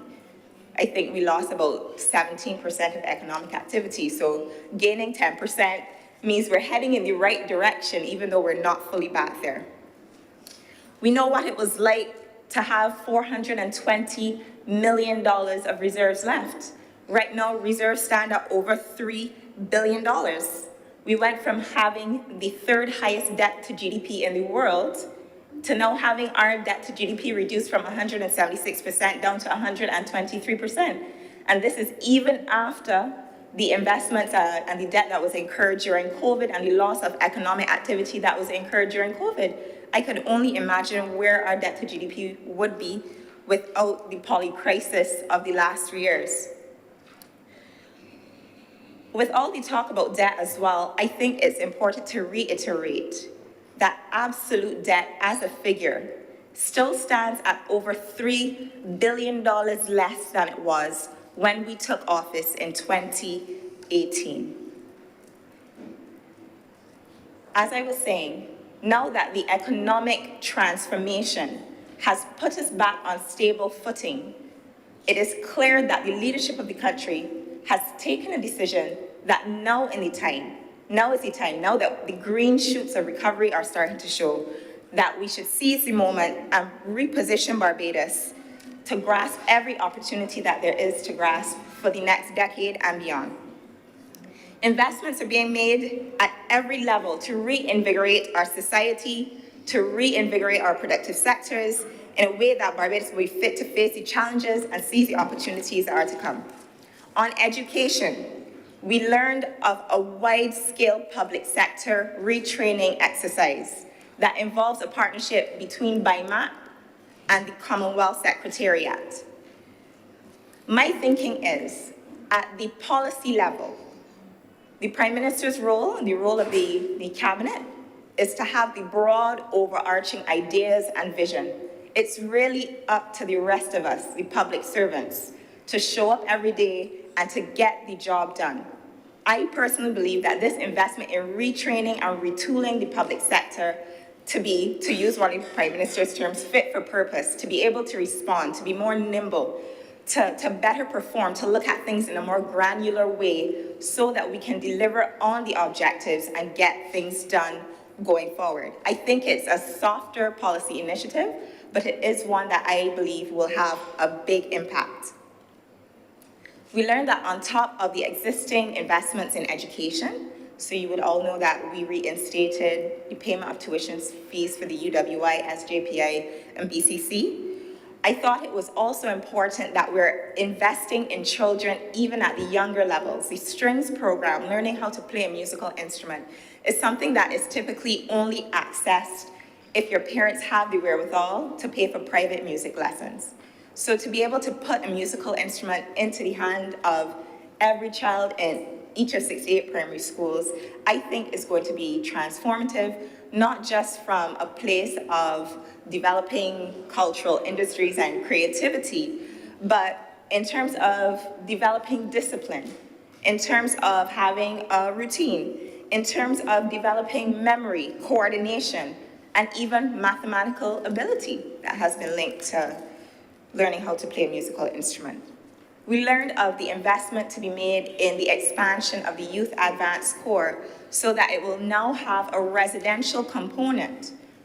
We understood that the earlier iteration of Youth Advanced Corps, the Barbados Youth Service, only had an intake of about 200 participants. The Youth Advanced Corps is now positioning itself to take on 1,000 participants. And keeping in mind, these are young people who might not have completed school or might have left school without any certification, who would have found themselves thrust into the world with no opportunities, no job prospects. And here we are teaching them life skills, teaching them job skills, exposing them to job attachments, and really creating a space for them to stay out of trouble. Because when we talk about the crime fight, we have to look at it also from the end of making the investment before we get to the situation where they're before the law courts, and also creating opportunity for them then to, let's say, take a trust loan or to apply some of the skills that they have learned in a way that will be able to generate income for themselves. The Prime Minister also reiterated her call for Barbadians to take advantage of the 15,000 Coursera courses that are available through the National Transformation Initiative. She made mention of attracting a new campus of Florida International University to Barbados. We all can appreciate the impact that having Ross University has had here. We've seen the transportation co-ops.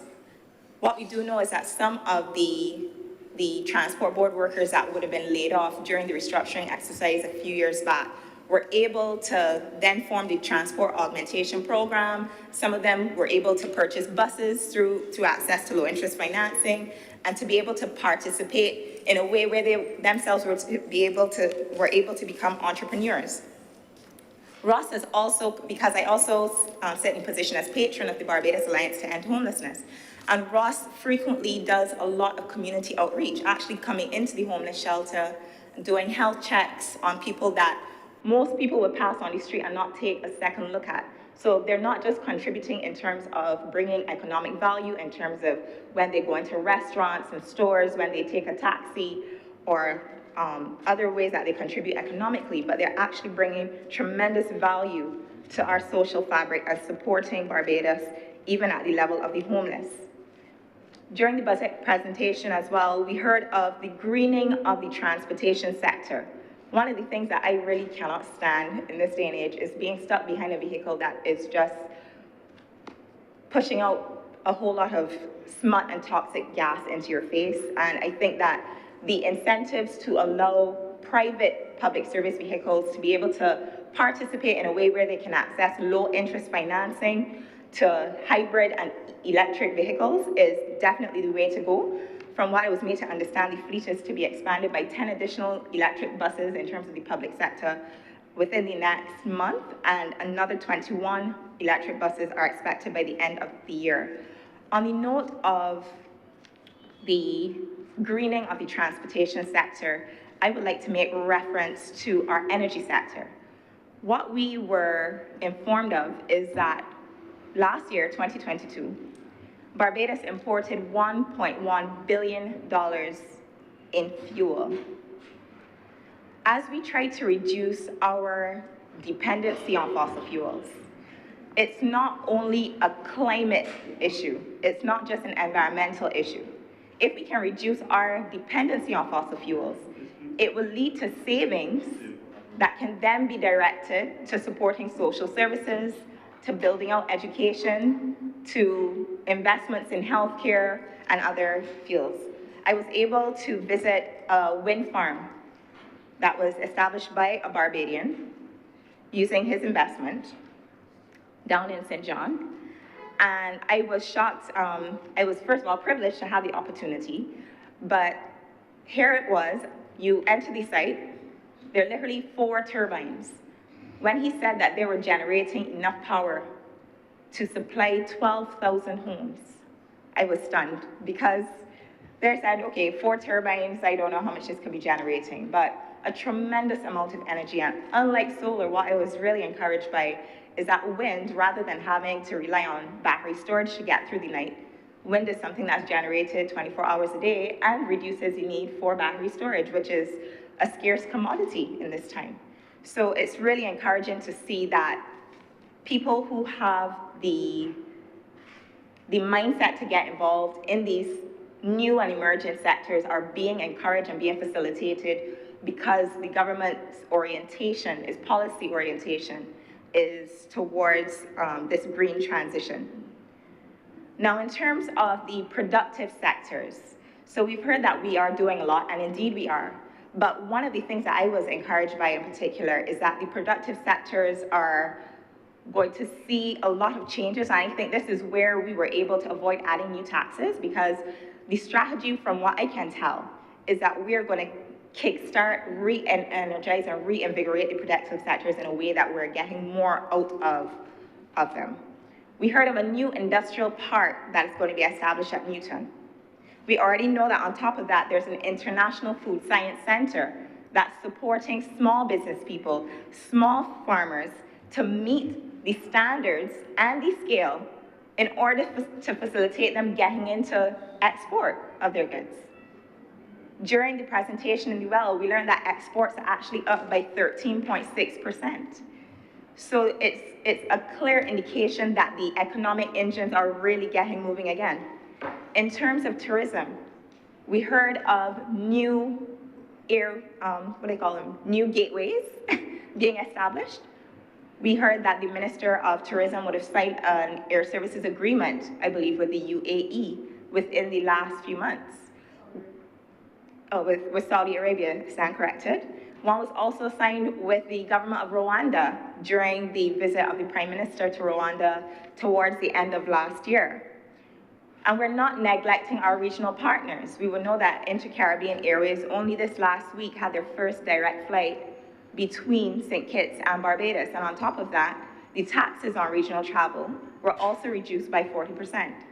So there's a clear indication that we're not just building out manufacturing, the export sector, and tourism, but we're also focusing on building out the agricultural sector, and not in the way that it would have been historically over hundreds of years, where we only produce raw materials, we get bottom dollar for it, but we're looking into that value chain where we get more out of production. And that's where things like the International Food Science Center are helping us to do more better.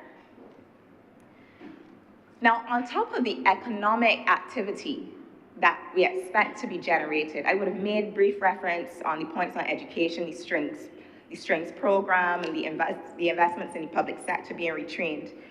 I was also very encouraged to hear about a focus on family, the community-based parenting classes. Sometimes nothing prepares you for the world of parenting. Not everybody has the kind of father or mother that they can look up to. And sometimes you don't know where to turn to for advice. I think it's a very, very practical skill. Mention was made of the breakdown of family and the impact it's having on wider society. I think this is an investment that will be very, very well made. We're not just making the social investment on that side, but the continuation of the community care for the elderly program to the tune of $9.6 million, making sure that the elderly, wherever possible, old people don't like to leave home. Everybody knows that. They don't want to have to move into a nursing home. They don't want to have to end up in geriatric. So God forbid you're left on your own in your older years, but you have a good neighbor. Here we are subsidizing, making sure that the neighbor can buy Pampers, help to buy your groceries. They come in and look in on you, make sure the bed is made, the house is tidy, that you get a meal every day. And that's a much healthier way, I believe, to manage our elderly care, and I was really, really encouraged to hear that that is continuing. And on my last point before getting into health, I will make brief reference to infrastructural and foreign direct investment. Prime Minister made reference to the fact that there's over $1 billion in foreign direct investment in capital projects in the pipeline that we expect to be rolled out over the next fiscal year. To everyone's relief, we heard about intended roadworks for Highway 7 on the South Coast, which is in tatters, so I'm very, very excited to see the roads are getting fixed. And East Coast, we all know that the White Hill area is something that has plagued successive governments, and to see this Barbados Labour Party administration tackling it by the horns outside of an election cycle, making things happen. It's not about the votes, it's about the people getting things done on behalf of the Barbadian public. Now, on the theme of transformation, I want to primarily focus my talk on health because that is what I do for a living. So on the future of healthcare, I try to, like was May mentioned of, we have so much going on, it's hard to keep up, and you know, I wrote pages and pages of notes, and I was like, how do I distill this and narrow this down? So just a few points I want to make.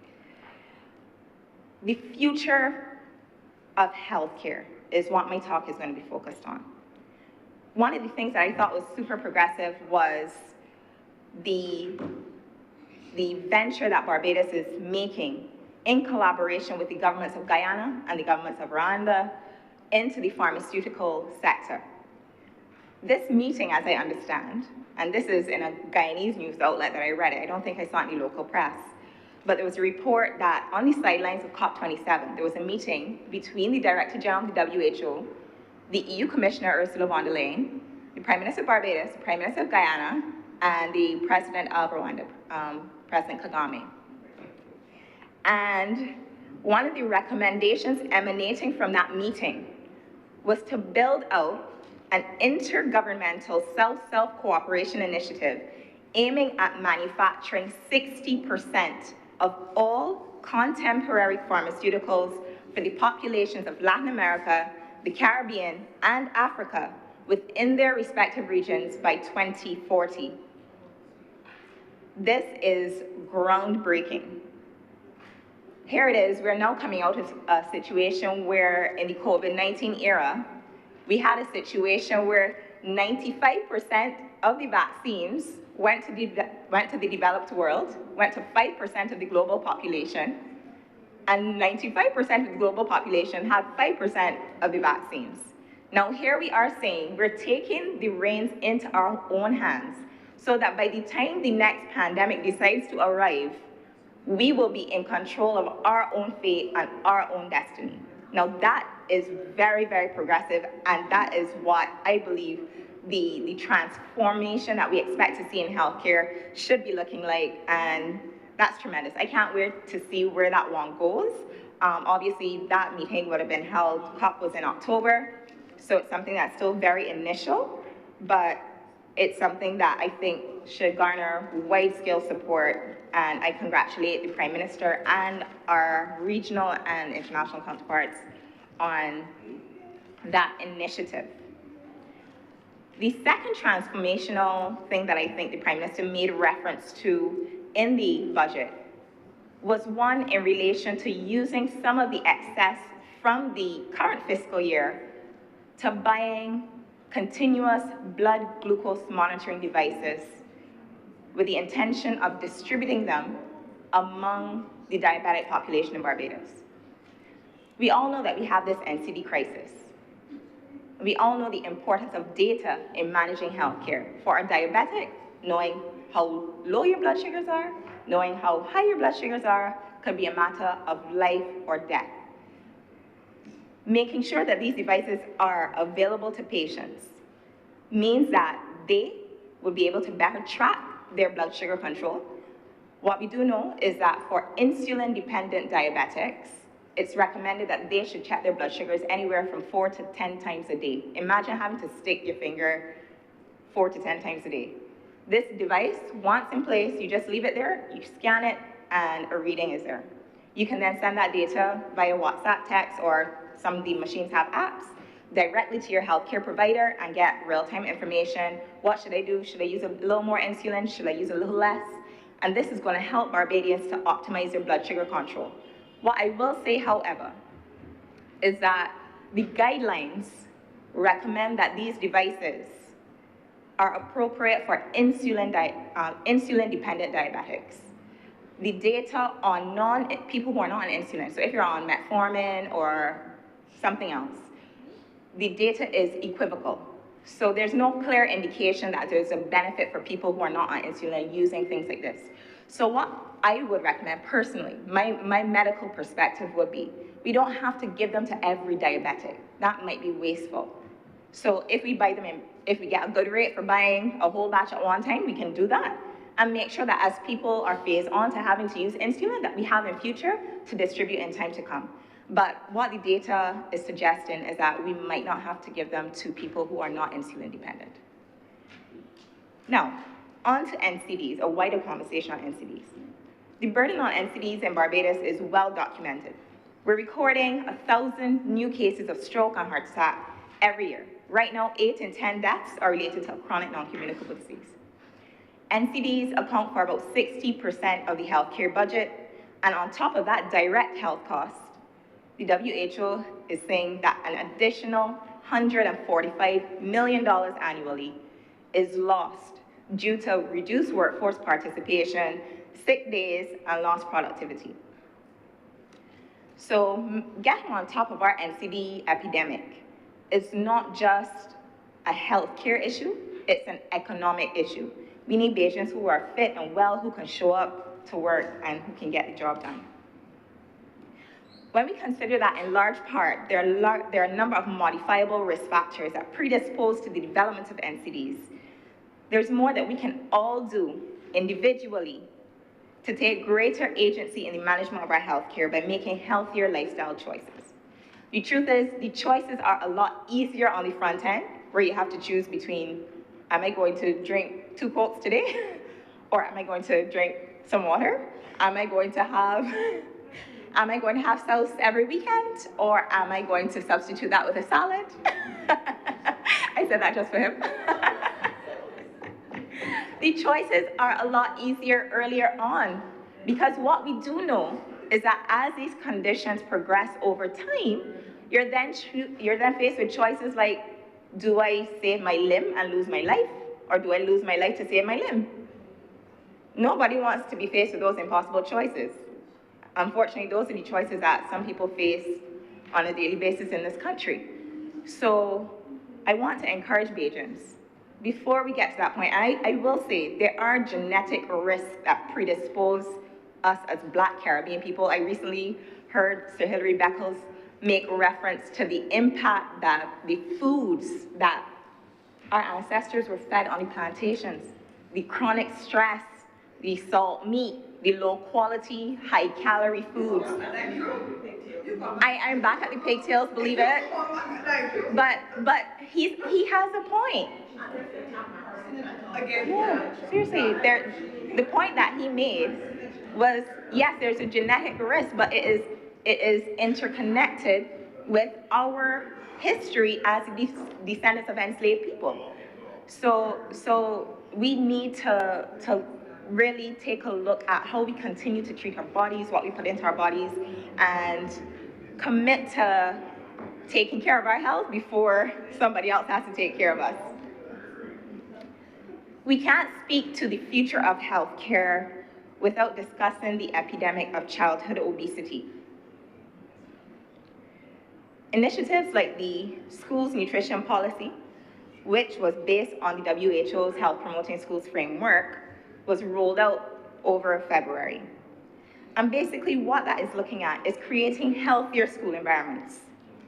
What we do know is that dietary and lifestyle habits are initiated in childhood and continued into adulthood.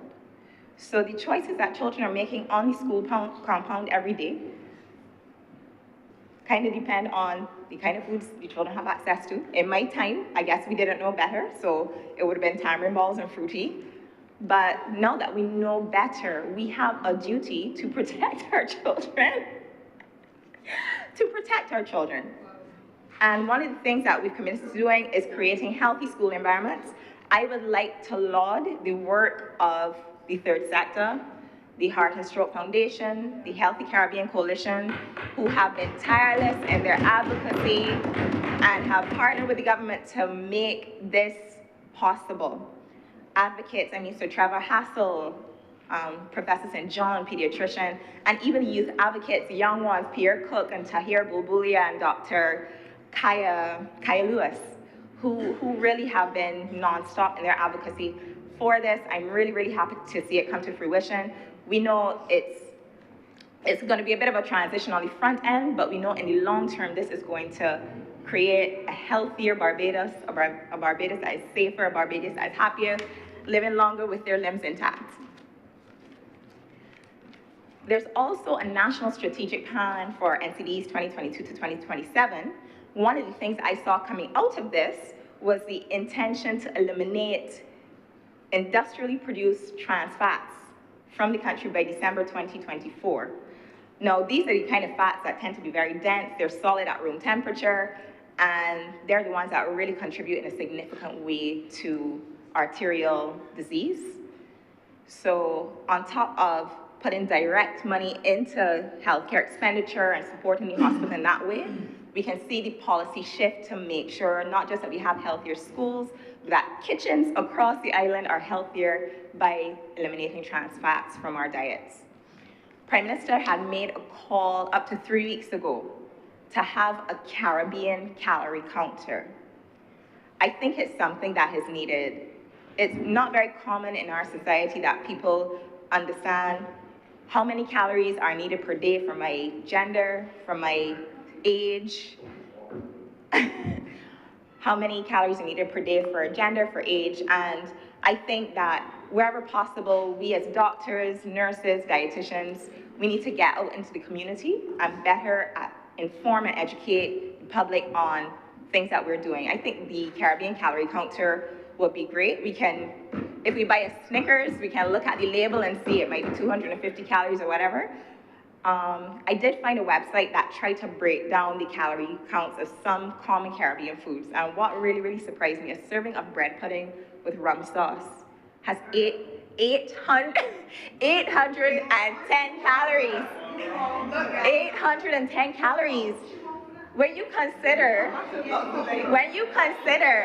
you might be having bread pudding, after having fried calamari, you might be having bread pudding after having a lamb chop swimming in gravy. Usually, bread pudding is a dessert. This is something that you're eating after having 2 other courses. So understand that one meal has just carried you way past your calorie count for the day. So calorie counting generally is something that I want to advocate for.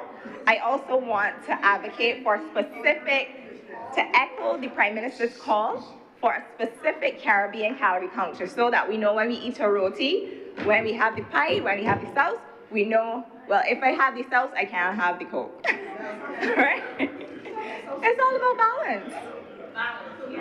Right? Still on the future of health, as challenges become more complex and the burden on the public health system becomes greater, the demand for resources, both human and physical, increase, and the need for us to respond in a variety of ways, sometimes all at once, becomes necessary. Yesterday, we were asked how we could put $100 million into a geriatric hospital and not into the QEH. I would like to reassure that member that a significant amount of investment will be made in the QEH over the coming 5 years.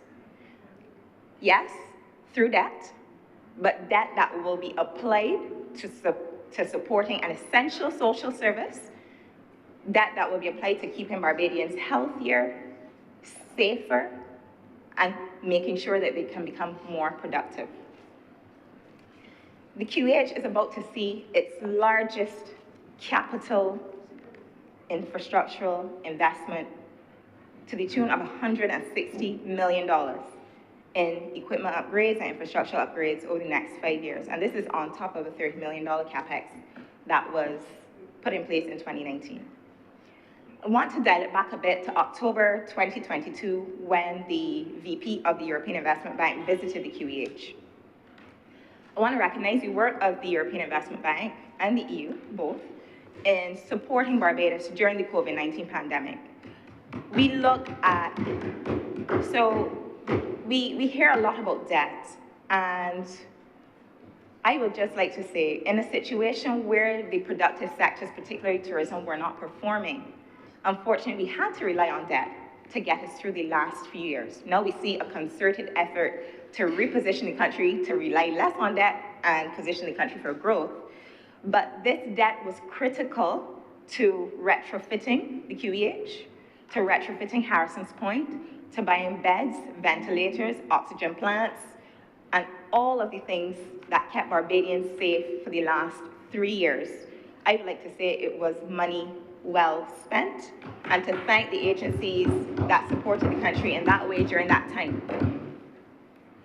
They have now come back and they're supporting the further infrastructural development of the hospital.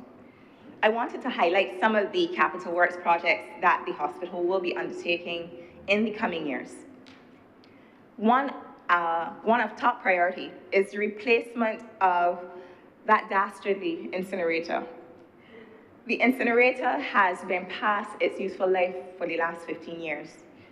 Since we've come to government, as far as I know, no fewer than 4 occasions they've tried to do repair works, to patch it up, to keep it going, but something that's 15 years past life. It's no wonder it's smoking out the communities downwind of the hospital. It really is unacceptable, and it is priority number 1 from the CapEx to get that incinerator replaced. We don't want to keep burning because that's not consistent with our environmental objectives. We are looking for an environmentally friendly waste management system that will replace the QH incinerator. And none of the things that I'm saying are new. I will not breach the rules that govern how boards operate. I'm not bringing any surprises here. All of these things have been in the public domain. Funding has also been earmarked for new ventilation systems for the mortuary, a new laboratory. Anybody who knows the layout of the QEH, the ground floor still has administrative offices, medical records, and the lab. One of the things that we would like to do is to change the ground floor layout to create more clinical space. We know overcrowding, particularly in the emergency room and the outpatients departments, are big niggling issues, lingering issues that have been there for a long time. We're hoping to create a new space for the laboratory so that we can get new clinical space on the ground floor. We're looking at getting new ventilation systems for the mortuary and for the operating theaters. We've heard that the Prime Minister is going to redirect some of the excess from this current fiscal year towards completing phase 3 of the accident and emergency expansion plan.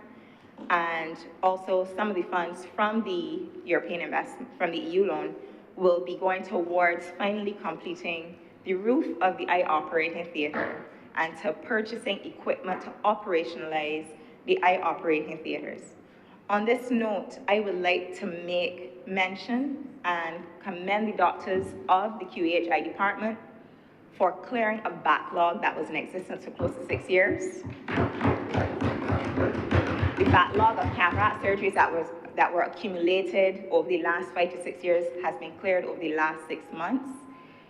And this was done, and I appreciate that they really took the effort and dug deep and got it done, because I remember at one point a suggestion was made that a brigade of Cuban health professionals would be coming in to get the job done. And our doctors showed up every day and they were able to clear the backlog over 6 months. That must be commended. And the backlog didn't appear overnight.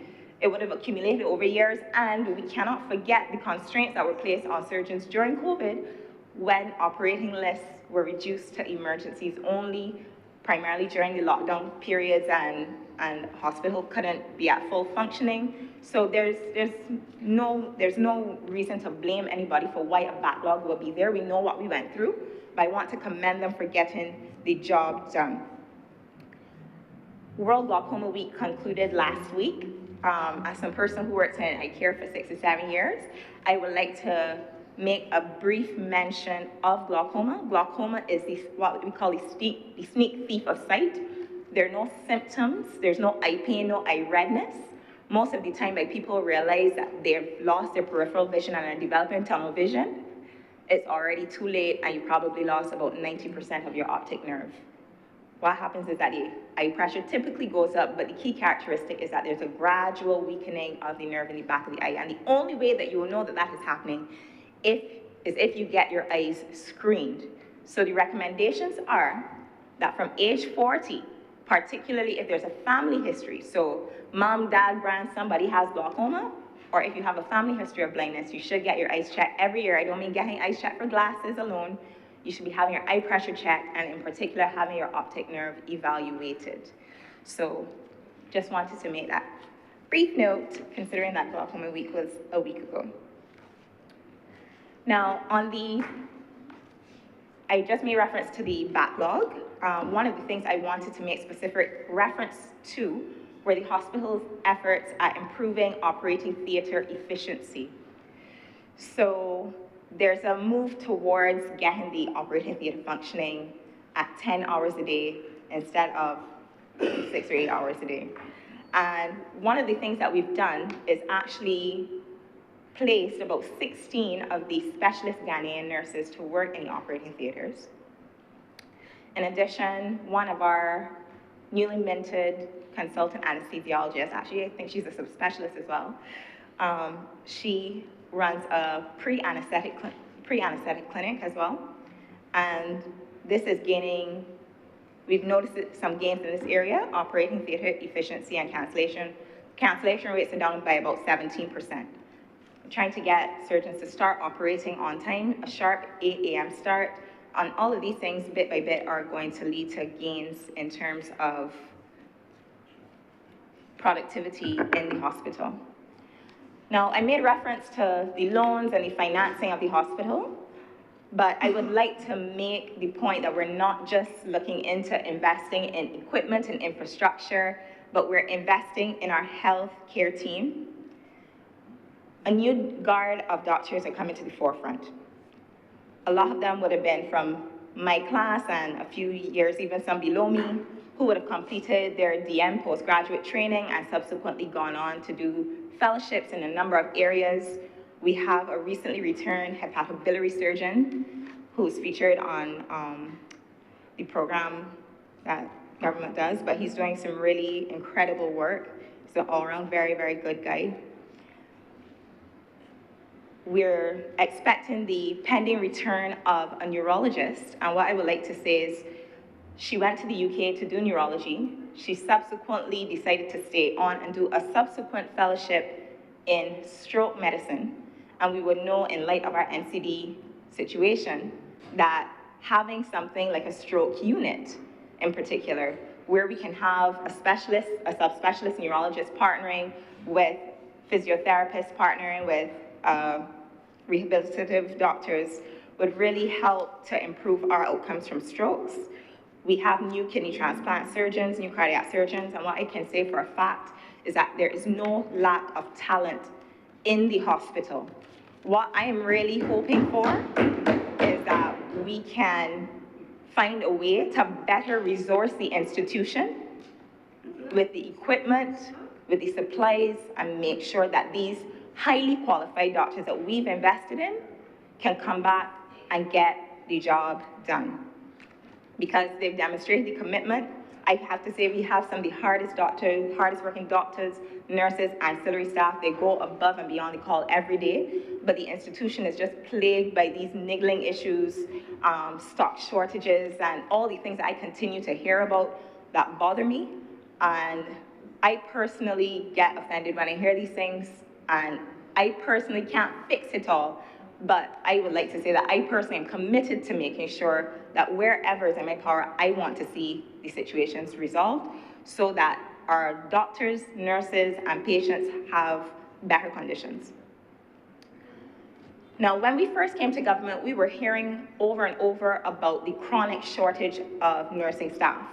We would all know the story of the Ghanaian and Cuban nurses who would have come to Barbados during the pandemic to support our COVID-19 response, but many of them have stayed on. We've had some Cubans stay on, some Ghanaians stay on, and since then we've had over 100 new Ghanaian nurses come back to Barbados in October of last year.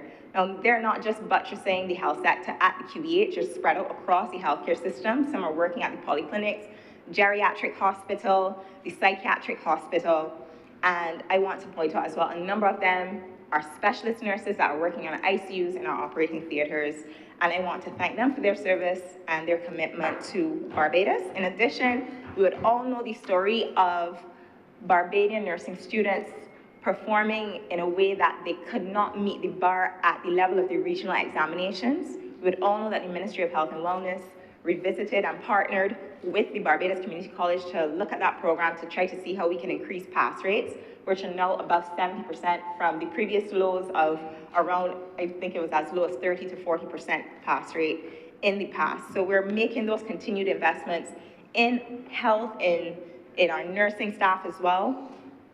The Shaw Center for Pediatric Excellence, everybody might have seen the sign go up on the side of the pediatric unit at the hospital within the last few months. There's plans for investments in infrastructure and having those pediatric units refurbished, but in the meantime, what has been happening is a great focus on training. We know that 20 nurses recently completed programs in collaboration with the University of the West Indies in pediatric nursing, both at diploma level and at master's level. And we haven't just let these nurses do this specialist training and left them in the lurch. The Prime Minister announced in the budget that 18 specialist nurses posts would be created, creating a new tier where rather than having our best nurses switch over into administration, they can continue to do the work that they enjoy and continue to contribute at the level of patient care. I thought that that was very commendable. On the issue of nurses still, there is a special committee that has been formed within the nurses department that is charged with looking specifically at retaining our nurses, because we cannot make these investments in training specialist nurses. We know that a cohort of nurses would have gone through the master's program with Chamberlain University. 10 specialist nurse practitioners completed that program. Another 20 just completed pediatric specialist training. We can't train our nurses up to this level, then to have them leave. So a special unit has been set up within the nurses department to look at how do we retain our nurses. I'm hoping that the 6% wage increase helps to keep public servants generally happy and will also help to incentivize some of the nurses to stay. That might be one of the things. But I think not every problem requires money to fix it. I think sometimes people just want to feel like you actually care. And softer issues like making sure that, let's say your child finishes school at 3 o'clock and you're still on your shift, that they can get home safely or have an aftercare program. So things like looking into childcare, making sure that after a shift finishes at night that you can get home safely. These are some of the softer things that we can look into. Now, in terms of conditions for staff, on that note, I would like to say that one of the things that I really never agreed with was the idea of a doctor working these insane hours. Reference was made to, somebody said something like they didn't sleep for 2 days or some 48 hours or something. I was like, that's very, very normal for a lot of doctors, both at intern level, at consultant level, when you have to work through a work day, you work all day on the wards, you spend the night in the casualty, in the ER, dealing with emergencies that are coming through all night, and then you continue to work into the next day. That is something that is a threat, not just for patient safety, but for the personal safety of our healthcare providers. I think that the University of the West Indies is producing enough doctors every year that we should be able to expand the complement of staff at the junior doctor level to do away with this system and to roll out a proper roster where we can limit the number of hours. There was a study that I saw that said that working for more than 17 hours, it basically creates an issue where you are operating as if your blood alcohol level is 0.05%. That's a level where you will not be able to operate machinery, a level where you shouldn't be operating a motor vehicle. And here we have people who have been working for more than 17 hours doing surgery. We know a lot of the work that doctors and surgeons do requires a great amount of dexterity and concentration, and I would personally appeal to the powers that be to consider putting more junior doctor posts in place so that we can finally do away with this system. This idea that I did it, so you have to do it this way too, we have to do away with it and improve the conditions overall for junior doctors and improve the conditions as well for patients and patient safety. We cannot expect good outcomes when our doctors are working and they're completely worn out and exhausted. In my capacity, I will try my best to make this a reality. We also know through Reverend Rogers during his speech on the kites, where he made reference to the longer-term impacts on mental health, reproductive health, and cardiovascular health, cognitive function from chronic sleep deprivation. It really is a serious issue, and it's time for us to move past this idea that a doctor has to work a 30-hour workday to earn their stripes. Skip that. Now, I want to segue onto a brief conversation on antimicrobial resistance, just because we're having a conversation about the future of healthcare and transformation in the healthcare sector. We cannot have this conversation without talking about the problems that we can be facing in the future. And probably the number one issue that we're going to be facing in the future is one of antimicrobial resistance. I decided to focus on this as well because we all know the Prime Minister. She's co-chair of the Global Leaders Group on AMR by the WHO. This year is actually 8 years that Sir Alexander Fleming discovered penicillin. In the pre-antibiotic era, 3 in 10 children were dying from pneumonia. People were not living long enough to even have to think about NCDs. We did not know what NCDs were because people were not living past their 40s and 50s. Antibiotics paved the way for people to live longer, better lives. Antibiotics paved the way for people to have complex surgeries, cardiac surgery, implant surgery, all these fanciful things that we now do. People no longer had to worry about if they caught a pneumonia, would they die? My great uncle, my grandmother's brother died at 19 years old from a pneumonia. We wouldn't be able to imagine in today's world that anybody at that age would catch a chest infection and die. So antibiotics really paved the way for the modern world, the world that we now know. Unfortunately though, the post-antibiotic era is rapidly approaching. So I did some digging on the development of antibiotic resistance over the years. Penicillin was developed in 1943. Resistance was identified by 1945. Vancomycin, developed in 1972. Resistance was identified by 1988. Imipenem, developed in 1985. Resistance was identified by 1988. Raptomycin, developed in 2003. Resistance was identified by 2004. Microbes were here before humans, and they will likely survive us. A generation time in human years is about 20 years. A generation time for microbes is about 20 minutes. It takes 10 years for scientists to develop an antibiotic, and it takes the microbe 10 minutes to figure out how to develop an efflux pump that will push the antibiotic out of it and clear its way to continue to replicate. A UK-based nonprofit called the Review on Antimicrobial Resistance estimated that there are currently about 700,000 deaths globally due to antimicrobial resistance. By 2050, it's projected that antimicrobial resistance will be responsible for approximately 10 million deaths globally. It will impact all of us in some way, but first, it will impact premature babies, it will impact the elderly, cancer patients, transplant recipients, and people living with HIV and AIDS.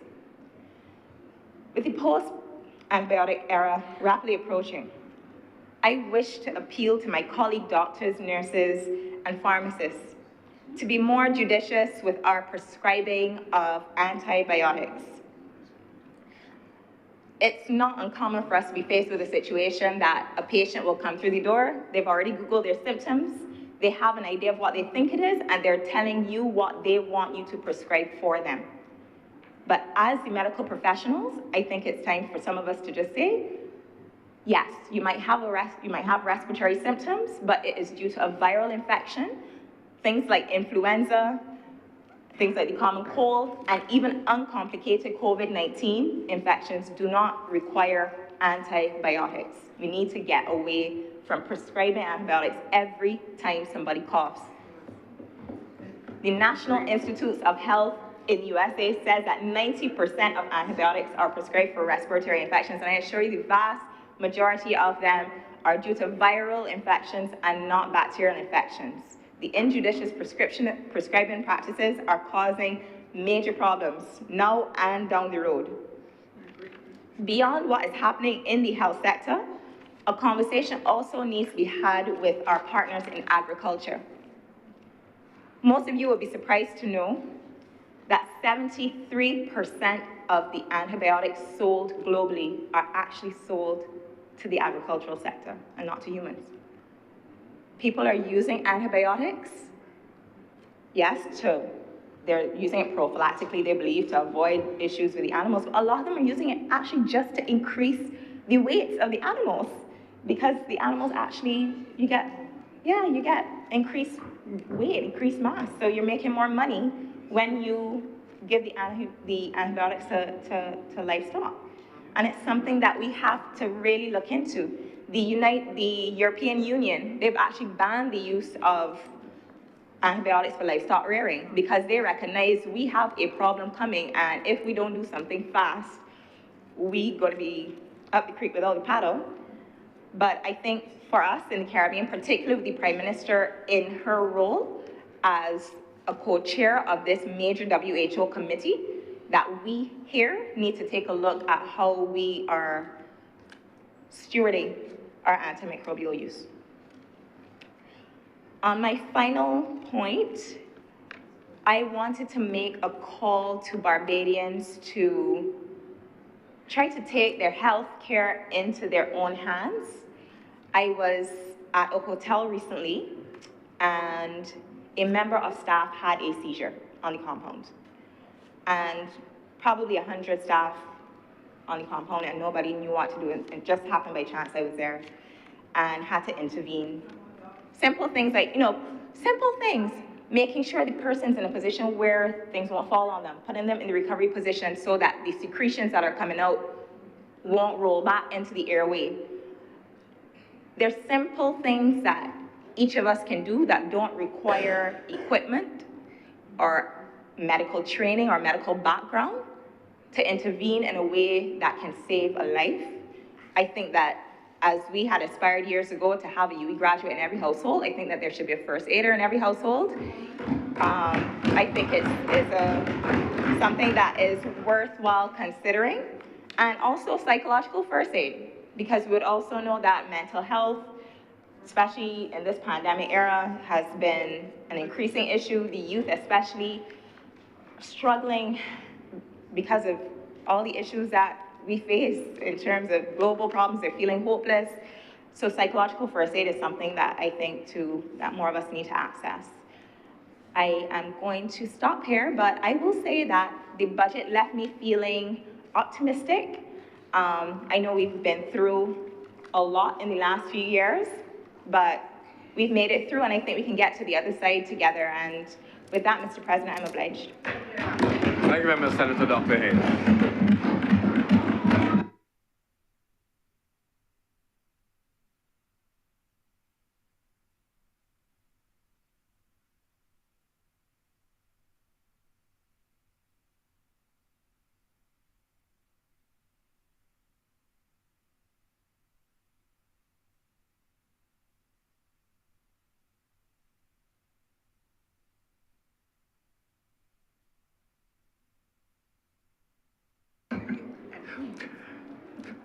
Senator, the Deputy President will take the chair for a few minutes.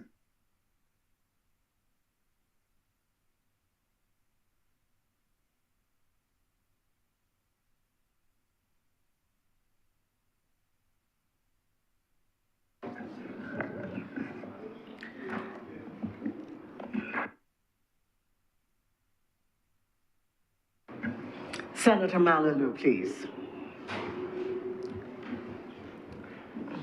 Thank you, Madam Deputy President, for recognizing me.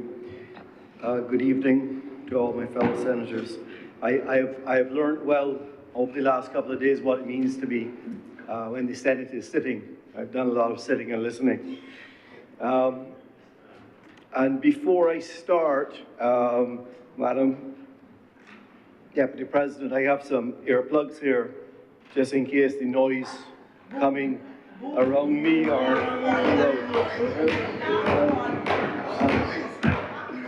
I would not want to be distracted, Madam President, as I am speaking, so I have put them here just in case.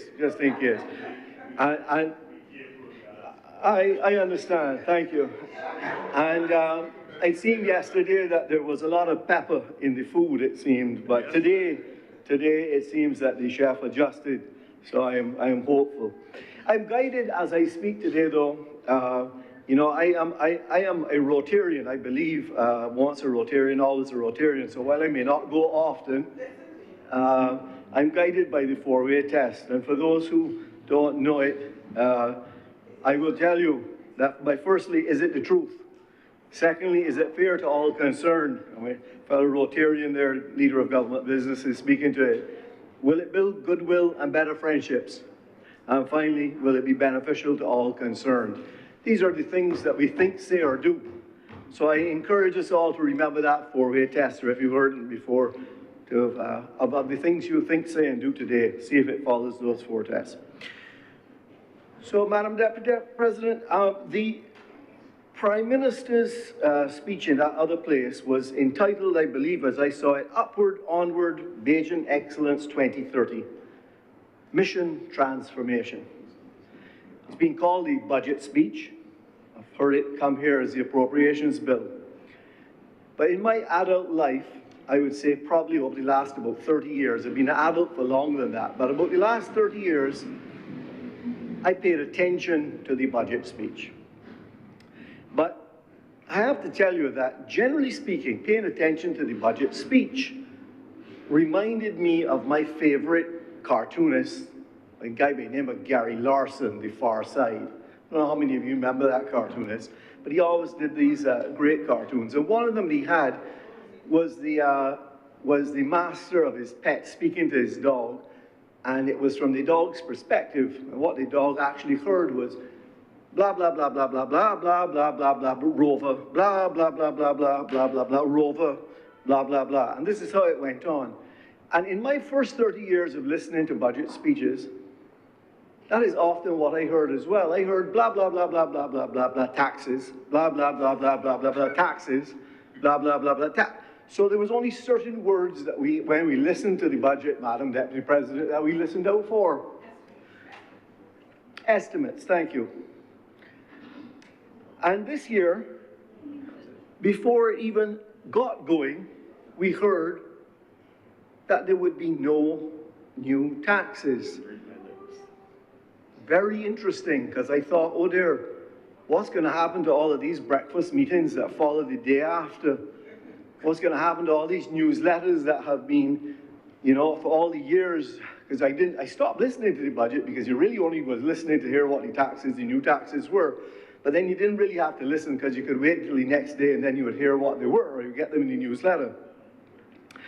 So that has been mostly consistent how it's gone on over the years.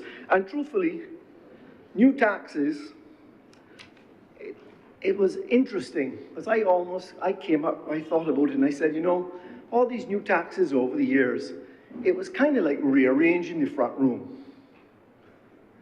You would move the chairs around each year with all these different new taxes, but when you were finished, the room was still the same size, it's just the seats were in different positions. Some were more uncomfortable than others, and some were very comfortable now. But nothing had actually changed. The room was still the same size.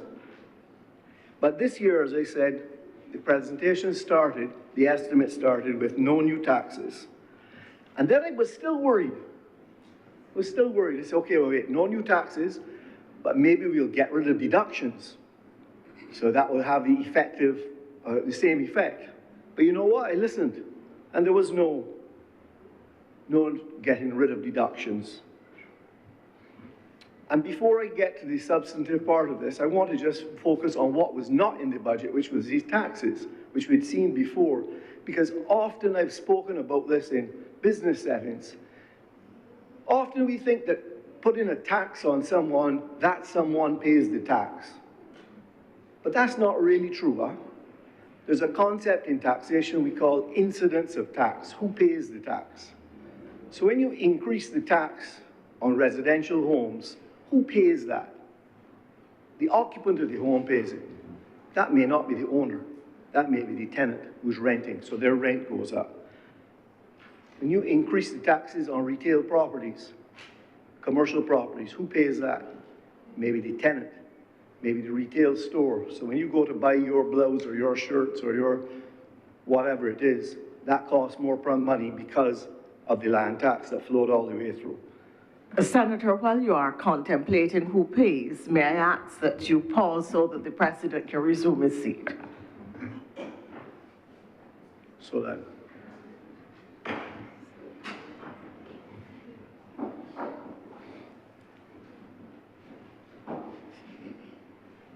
Thank you very much, Madam Deputy President. Please continue, Senator Malulu. Thank you. But you know, when I listened, as I said, it was actually true. There was no new tax, no further burden added, and it was indeed all about growth. It was about doing things differently. It was about a focus on strategy, on fiscal discipline. So I am starting to rejoice now. All that blah, blah, blah now is really something I'm listening to. And what is really important to recognize in that is that in this estimate, in this budget, there is a recognition that taxation does not grow an economy. Taxes might grow a government, but it will likely shrink the economy. There's less money left over to invest, less money to pay workers, there's less desire to locate within that economy, and there's a significant amount of effort is put in by the private sector to avoid the tax that you're seeking to put on them. And that's done rather than innovation. So I want to applaud, in my first point of this, is to applaud the government in taking this approach and recognizing that, and pause for your acknowledgement, thank you, for recognizing that the way to get us out of a hole is not to throw us a shovel. It is to think of this thing completely different. And I think that this requires a cultural shift. I think that what this has done is it puts the private sector and government in perfect alignment. It's absolutely clear that together we can grow this economy, and with no new taxes, simply growing the economy will give significant more revenue to government. But the cultural shift has to be to remove from the heads of many people that profit is a bad word. It is not. Profit is about how we reinvest, it's how we innovate, it's how we develop people. That's what profit's about. Taxation, more and more of it, and growing government bigger and bigger, and more regulations, only creates a bigger and bigger adversarial relationship, Mr. President, between the private sector and government. So this new cultural shift where there is a total clear alignment between the private sector and government on this strategy of growth is excellent. I think it will pay rewards for many, many years to come, providing we can stay on that course and providing we can execute. In a capitalist society which we live in, Mr. President, regulations and facilitation is essential from government. There's no doubt about it. We need to have rules. You have to be a regulator. Government has a role. It has a role in providing many services that individuals can't provide. I don't need to list them, you know them well. But it's not only about regulation, it's about facilitation. And you need to be able to move quickly and to do what you say you're going to do. Businesses don't need to be encouraged to grow. It is their natural process for a business to continue to grow. Capitalism calls us to want more and more for businesses, as I say, to grow more and more. The natural gravity of capitalism is for capital to flow to opportunity, to flow to areas of growth. Areas where we want investment, but it is not a good place to invest. We have to create reasons to do it. Otherwise, the capital will flow where it will normally grow. So if you do nothing at all, it will grow. However, there's a little bit of a problem with that in today's world, and I refer here to some population statistics which are a bit frightening, and I took these from the United Nations Population Division.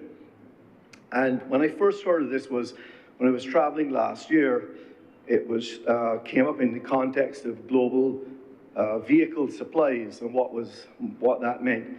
What I found surprising, and I'll share with the Chamber, is that the estimated population in 2022 is about 8 billion people around the globe. But by the end of this century, 2100, that will have grown to 10.4 billion, Mr. President. Okay, seems the growth is clearly slowing. But what was surprising to me is that in 2017, the estimated population of China was 1.4 billion.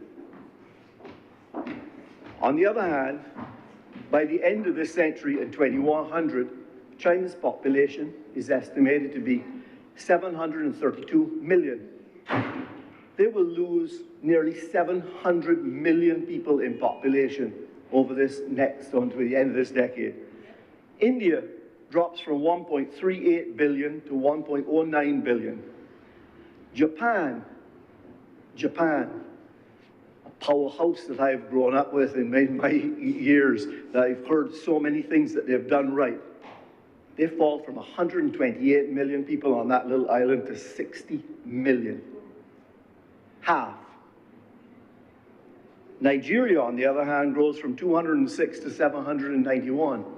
So there are differences around the world with how the population is changing. But why I quote these numbers, Mr. President, is within the context of growth. Because growth, historically, comes from a growth in population, a larger spend.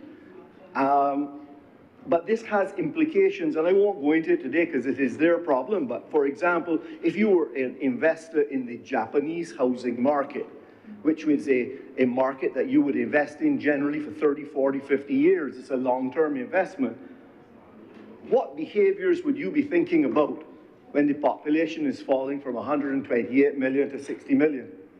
You're going to have some empty houses, I would say, Mr. President. So when we talk about growth in Barbados, we have to recognize that we are still very small, 280,000. But we do have a population of visitors much higher. And we can grow through tourists, through offshore business, through exporting more, through digital nomads, through new industries. Those are the areas of growth we have to look at. But there's a direct correlation between educated and affluent societies and the number of births per woman in the population. And once the number of births per woman in the population drops below 2.1, your population will shrink.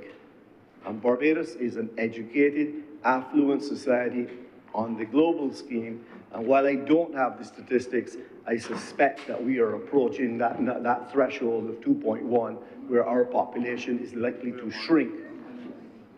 I am told by some others around that we are actually below the number 2. So back to growth.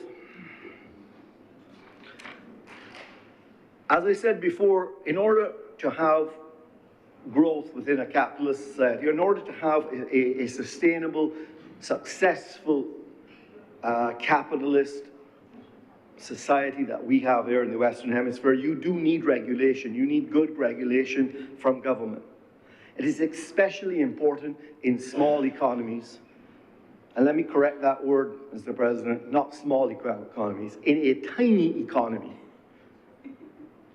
Regulation is very important because certain industries will tend towards monopolies.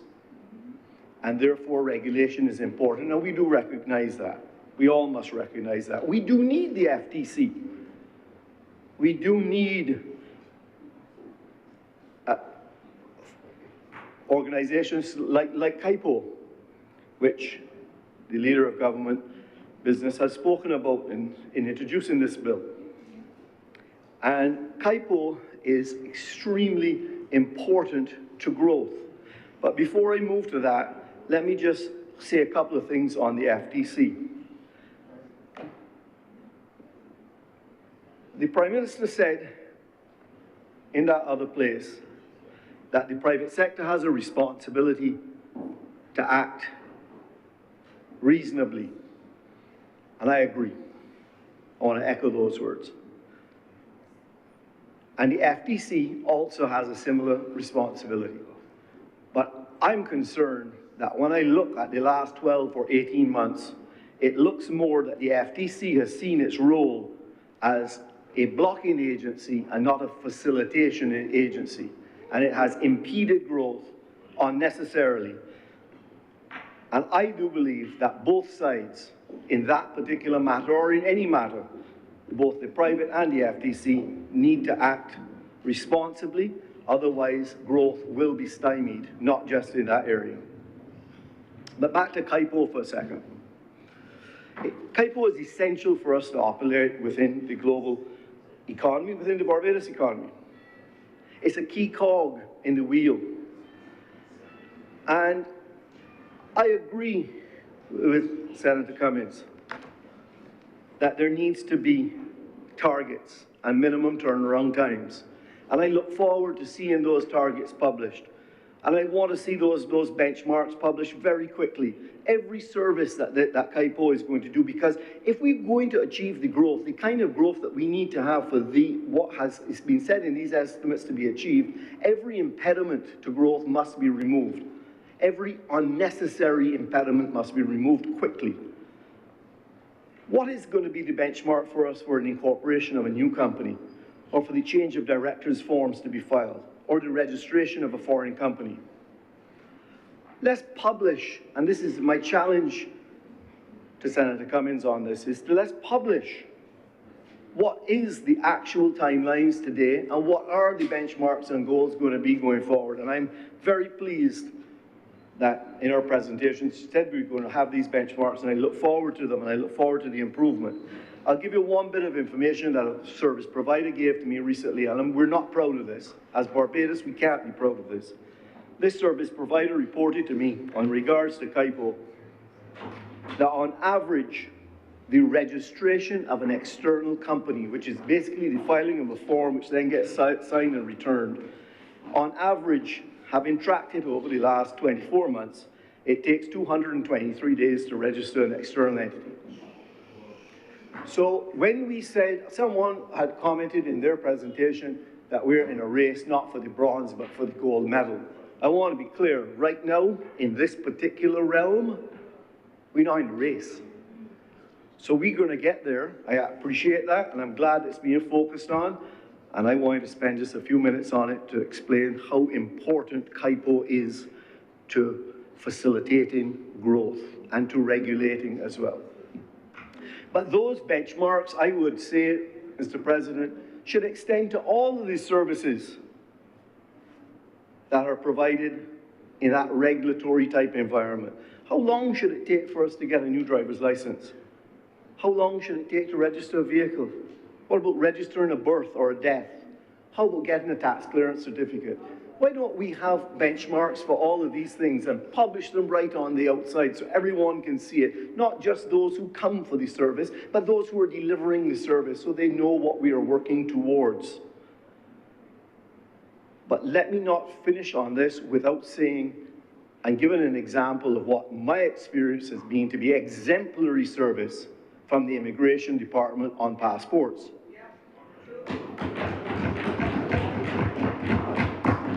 And what I can tell you is that in my experience over the last 3-4 years, and in COVID, I traveled throughout COVID for other responsibilities I had, and I had to renew a passport during that time, is that we are winning the gold medal in that regard. You can get a passport if you need to in 24 hours. Yes, you pay an expedited fee, but you can get it in 24 hours. And in regular times, you can get it in a very reasonable fee, which is world-class, and I believe that we might be the world benchmark on that. So what I wanted to say on that, though, the most important thing is not just to big them up or whatever, because they're great people down there, but was to say, what's different about the Immigration Department? What changed? Was there some legislation that I missed that was passed in the last couple of years in here that told them go fast?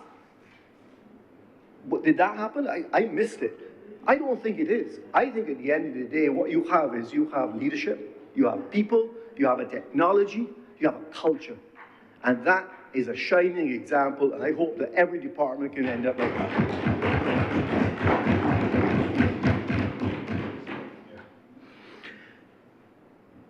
It seems, Mr. President, that many people before me, many fellow senators, found occasion to quote some story about our past Prime Minister, Right Honourable Professor Owen Seymour Arthur. So I'll give my Owen Seymour Arthur story as well.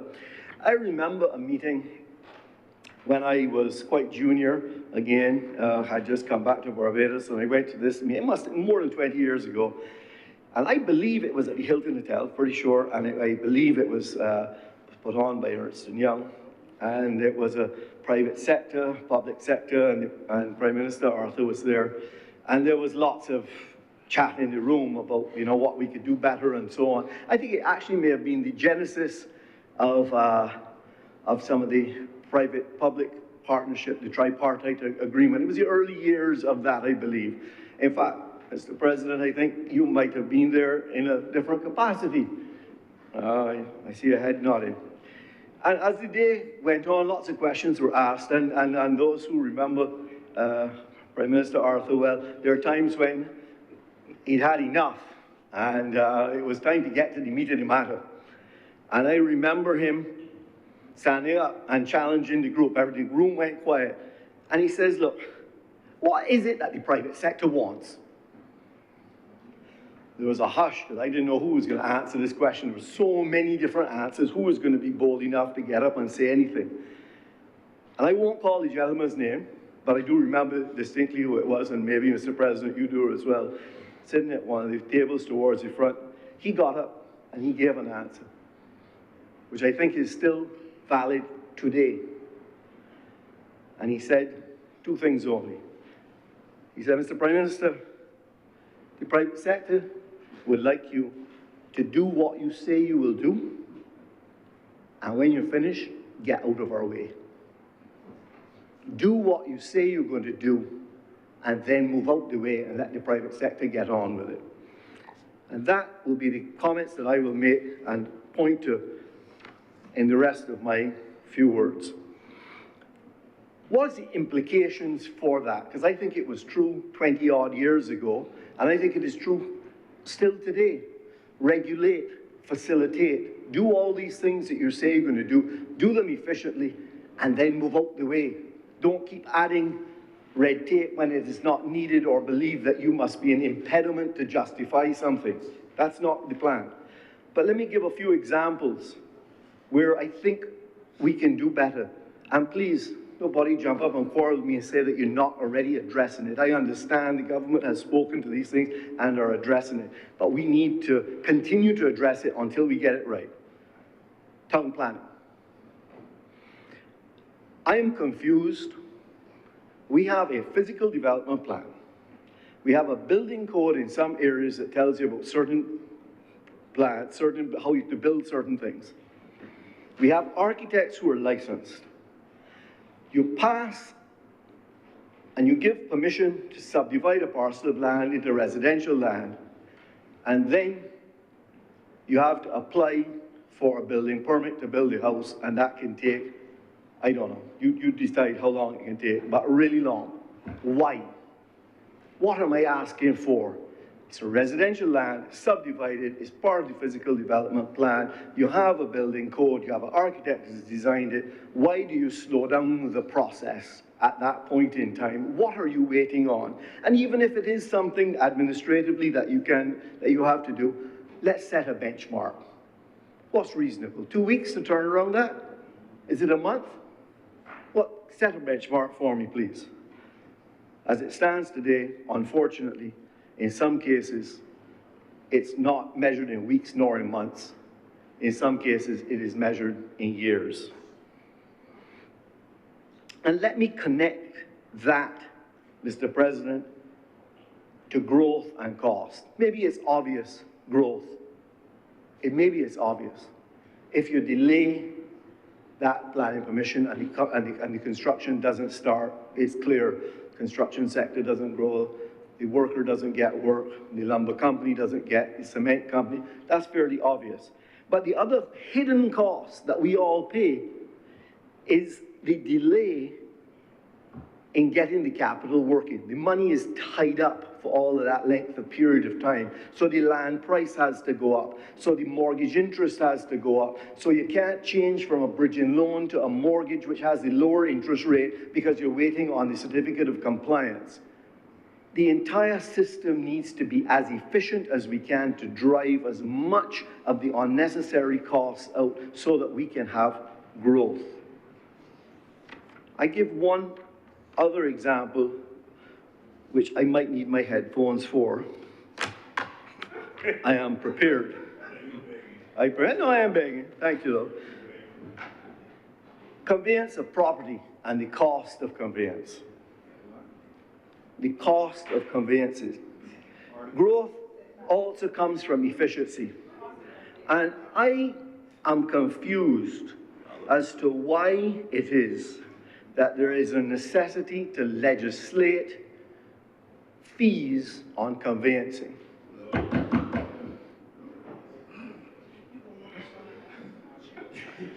I don't know why it is that so many other industries can compete in the market, but we cannot seem to have a competitive environment. And I think it is time that we look at this, because this is also an impediment to growth. We can't continue to take 2, 3, 4, 5 months to do conveyancing, where in other sophisticated markets, they're able to do it in much shorter period. And I do understand, I know a little bit about this industry. I do understand we don't have registered title everywhere, and I do understand we don't have title insurance, and there's things that we need to get to. But I think we need to make a concerted effort, Mr. President, to look at this and to see what impediment this is to growth. Convey quicker, convey efficiently.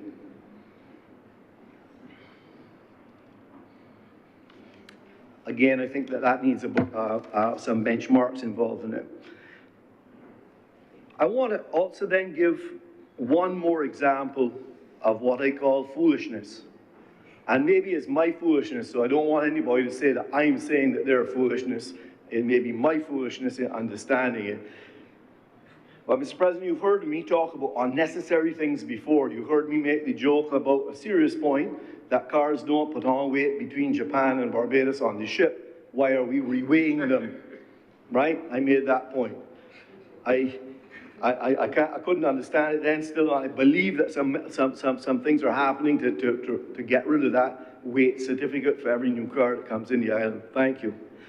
And I spoke about why is it that we're having port health officers walking onto planes before we can get off to receive a piece of paper in today's world. I didn't see it anywhere else in any other jurisdiction that I traveled to. Again, I understand that my words are being heard and have been actioned.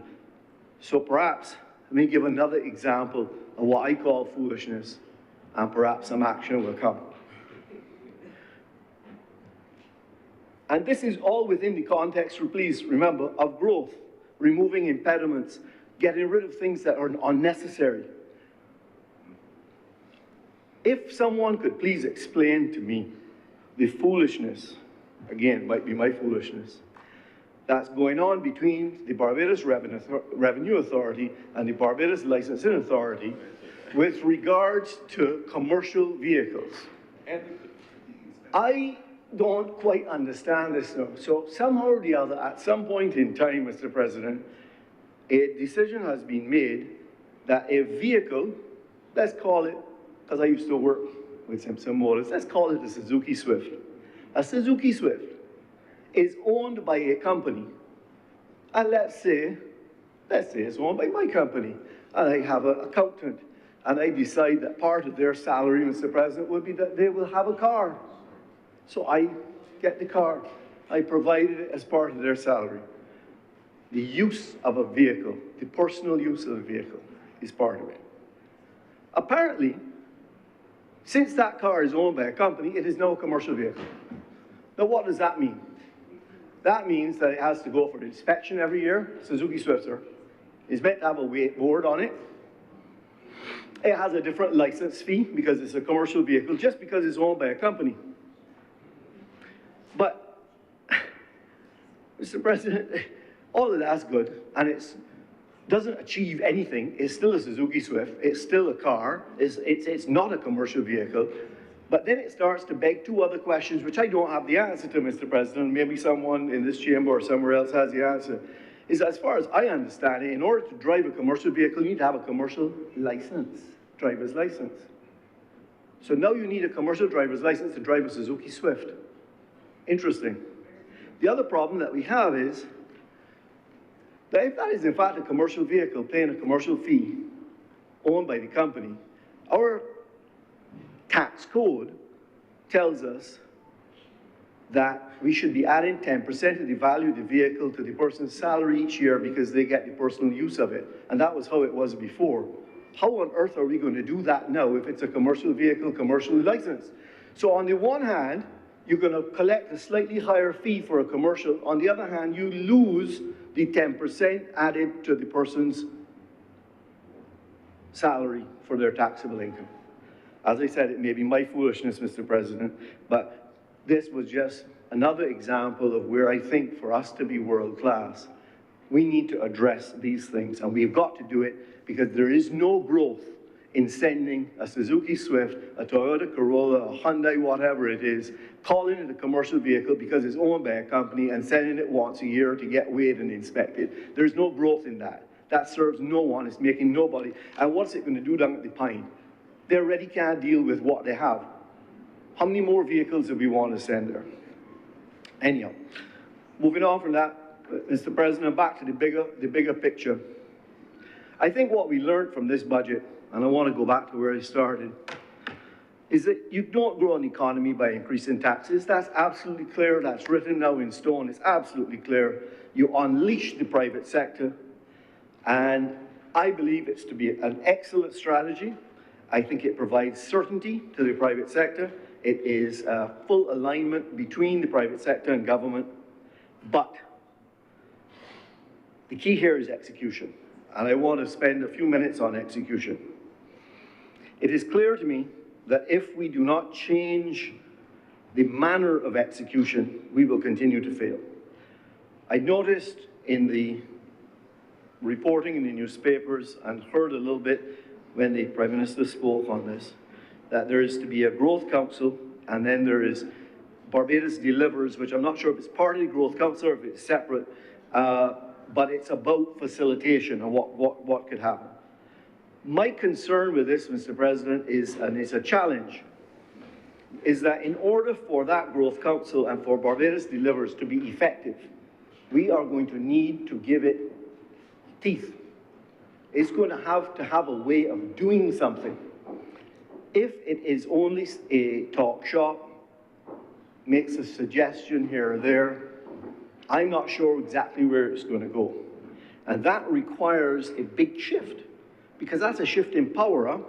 That's a shift in saying that your Growth Council, when they identify something that needs to be done differently, you're able to go into that particular department, ministry, whatever it is, and make a change. Now, I understand the Growth Council will report directly to the PM, so maybe there will be a mechanism under the PM's authority for that to be done. But I just wanted to point out that that could come with some level of discomfort.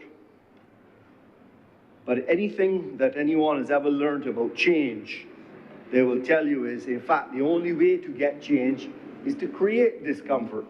And that may well be the intention of this, is to create discomfort so that we can get change.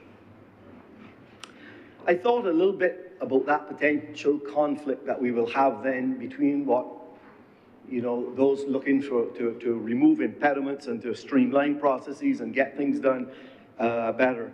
And I think that we could definitely, through the benchmarks that have been talked about, through service level standards, you could connect what the government departments do with the growth strategy, with the Growth Council, with those measurements. I really hope that we will have some form of a dashboard that monitors this, that we can look at daily if you want, like how we do in other businesses, other people do it in their businesses.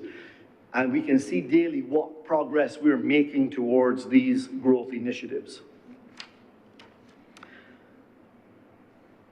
I want to speak one last point, I think it is, maybe two, on tourism. I participate in this segment through the Villa segment, and I get opportunity to interact with lots of people who are investors and workers within the industry, both villas and hotels and all parts of the hospitality industry, restaurants and so on. And bottom line is today, and we have to face this, is Barbados is too expensive for the quality that we are delivering. Now, don't get me wrong, we have some extremely nice places and are of very good value. But we also have a situation with tired product, with prices that are too high, with airline flights that are extremely high, and Barbados is very expensive. But I have a theory on this. I have a theory as to how we can fix this, and this one may be controversial again. Maybe it's not, because everyone's been quiet. The destination is too expensive in our natural state, and we know that. When I say our natural state, given our, if you read the tax code, if you read the investment, if you look at the environment, it clearly is too expensive. But what we do in order to fix that, to attract investment, is that we give concessions. But then we have some anomalies that come up as a problem within these concessions, because if you build something new, you get the concessions, but if you were existing already, maybe you didn't have the concessions. But maybe the existing ones can apply, but at the end of the day, that takes a while and there's red tape and it's an uncertain process. So then we end up with situations like we have today, where a restaurant within a hotel is duty-free, but a restaurant not in a hotel is not. And we have to try to address that. And again, this has been on the radar for a little while. But I have a theory. I have a way, perhaps, that we can solve this problem. Mr. President, I cannot quote for you, as I stand here today, any new project that I'm aware of in the last 20 years of any significant size in the office, the retail, hospitality, hotel, golf course, restaurant area, not one that has been built without concessions. Not one in the last 20 years. The reality is that we know that in order for anyone to invest, we have to give them concessions. We've got to waive all the duties and everything that's on the books. In the budget speech, in the proposals, there is a proposal to audit those who have received concessions, and I support this 100%, because we can't have people abusing, saying that they're going to do something, getting the concessions, and then not doing it. I mean, I think that might be the definition of fraud, isn't it? I think it might be. I'm not an expert. It may be close. So certainly I support that we should be auditing that. But again, my solution would mean that you don't need to do that at all. Because what you could do If you know that the environment is uncompetitive, and in order to get anybody to make any investment, you have to grant them a concession, get rid of all the duties. Get rid of the taxes, because you're going to waive them anyhow. Level the playing field. You will create certainty for all investors. You remove all of the red tape that there is involved in it, and you don't really have to audit anybody. And everyone relies on an even playing field. I'm doing that purely, Mr. President, on the evidence. If I'm wrong, fair enough, and if there's a flood of investors who are happy to go ahead and pay full duties to build a hotel and import their furniture, and they're paying full VAT on their construction, and they're doing all of those things, fair enough, I'm wrong, I put my hands up. But the evidence that I can see is that we have to waive it all, anyhow, to get the investment. So, my opinion, if it was me, just get rid of it. Lastly, as I said, I support this strategy change, this cultural shift. We are moving, we are looking at growth. We're not just rearranging the furniture by making this chair a little hotter and that one a little cooler and putting that one by the window and tax these people and move it around. We're not doing that. We want to grow the front room. We want more seats in it. That's what we're focusing on. And we need some objective measures. And I talked about that as benchmarks, but I'd really like to see us having some national measures as to what that means. Within departments, whether it's turnaround time on things, if it's a percentage growth we're looking for, if it's a number of this or a number of that, whatever it is. It might even be the size of government relative to the size of the private sector. Maybe it's the number of people working in the private sector. That's one of the measurements that we would know if the private sector is growing. Let's see what those are. And those are easy numbers, Mr. President. Those are objective numbers. Those are objective measurements. I want to suggest that there is perhaps a subjective measure that we might consider as a country. There is a way of how some businesses, very large businesses, Apple Computer, American Airlines, Marriott Hotels, they follow something called the Net Promoter Score, NPS. If you haven't heard about it, I won't spend the day explaining Net Promoter Score, but I'll say it in simple terms of how it was explained to me originally. You know, if you ask somebody, maybe, let's say it's me, if I ask a young lady, how likely are you to marry me? And she says to me, well, 8, 9, or a 10, chances are you have a chance. If she tells me, if I ask her, how likely are you to marry me? And she tells me, well, I'm a 6 or a 7. The truth is, she's just being polite to me, Mr. President. She don't want to tell me no, but the answer really is no. And if it's a 1 through a 5, you know for sure you don't have a chance. So the way Net Promoter Score works is you ask one question only. And I know I like tourism, so I'll talk about tourism for a second.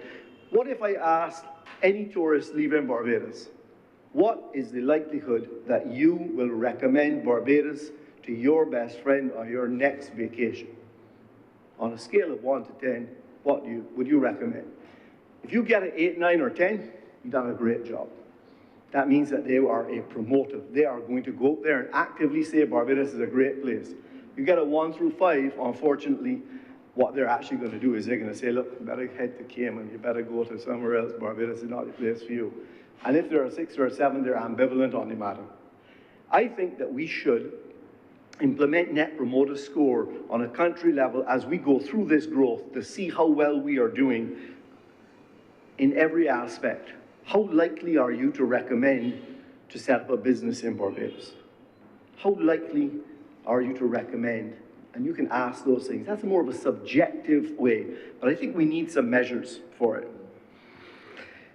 And it comes down to a culture of execution. So, in wrapping up, Mr. President, I thank you for the time, and I thank you for those who have listened to me.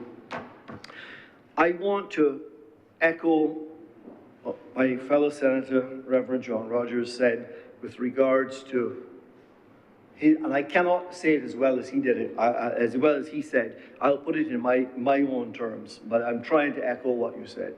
If we are going to remain in party politics, and some of what I have seen today, some of what I've read, I don't do the call-in shows, so I don't know about those.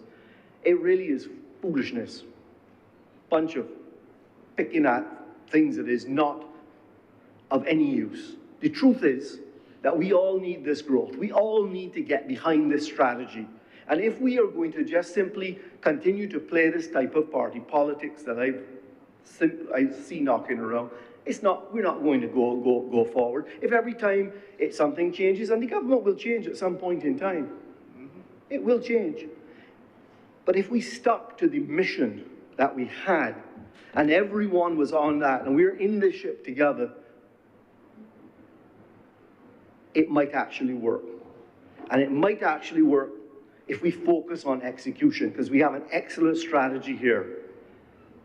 We recognize that growth is key. We have recognized that execution is paramount.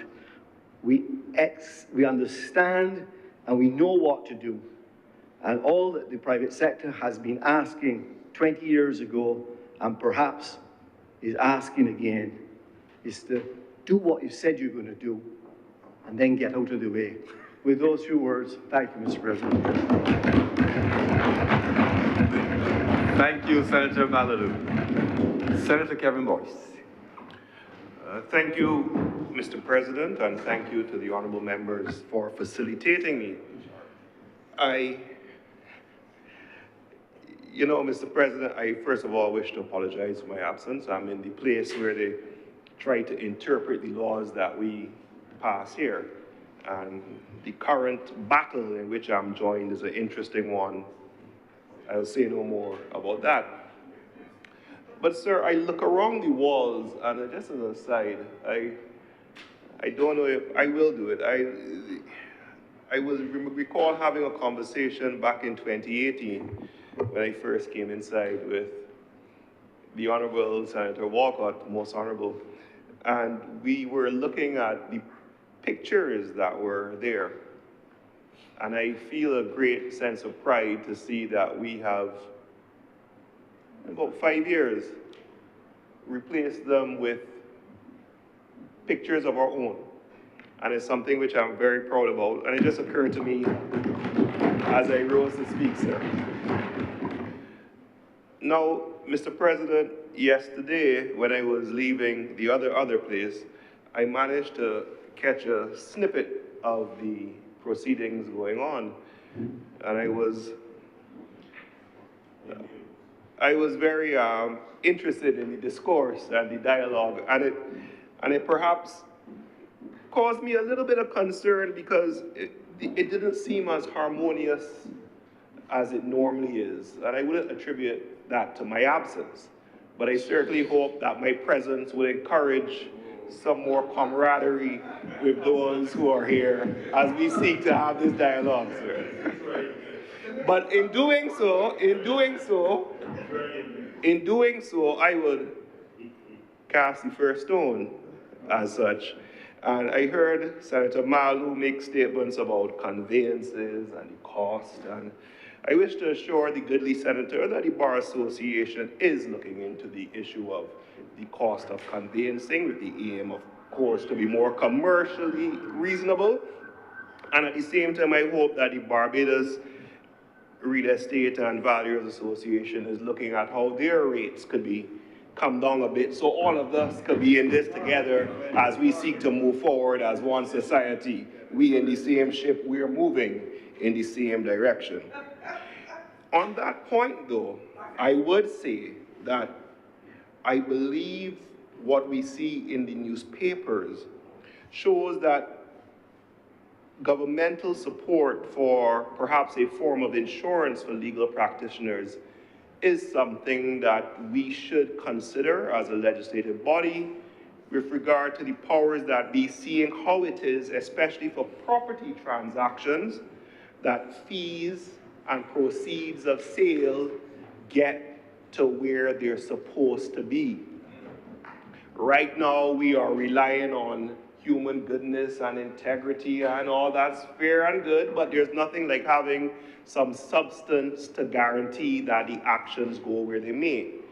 Now, while the organization for which I am part does have the necessary resources for the insurance, sir, we want to make sure that it's even and that all practitioners are able to provide insurance. So the question is, could there be some form of governmental support for such a mechanism to, one, protect property transactions, two, to give assurance to the public at large, and three, of course, to keep any outliers put in line. I think that's a good way of seeing how we would address those persons.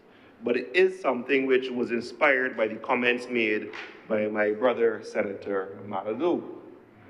Now, sir, to the actual estimates at hand, I am sure this has been stated, so I'll just go through it briefly.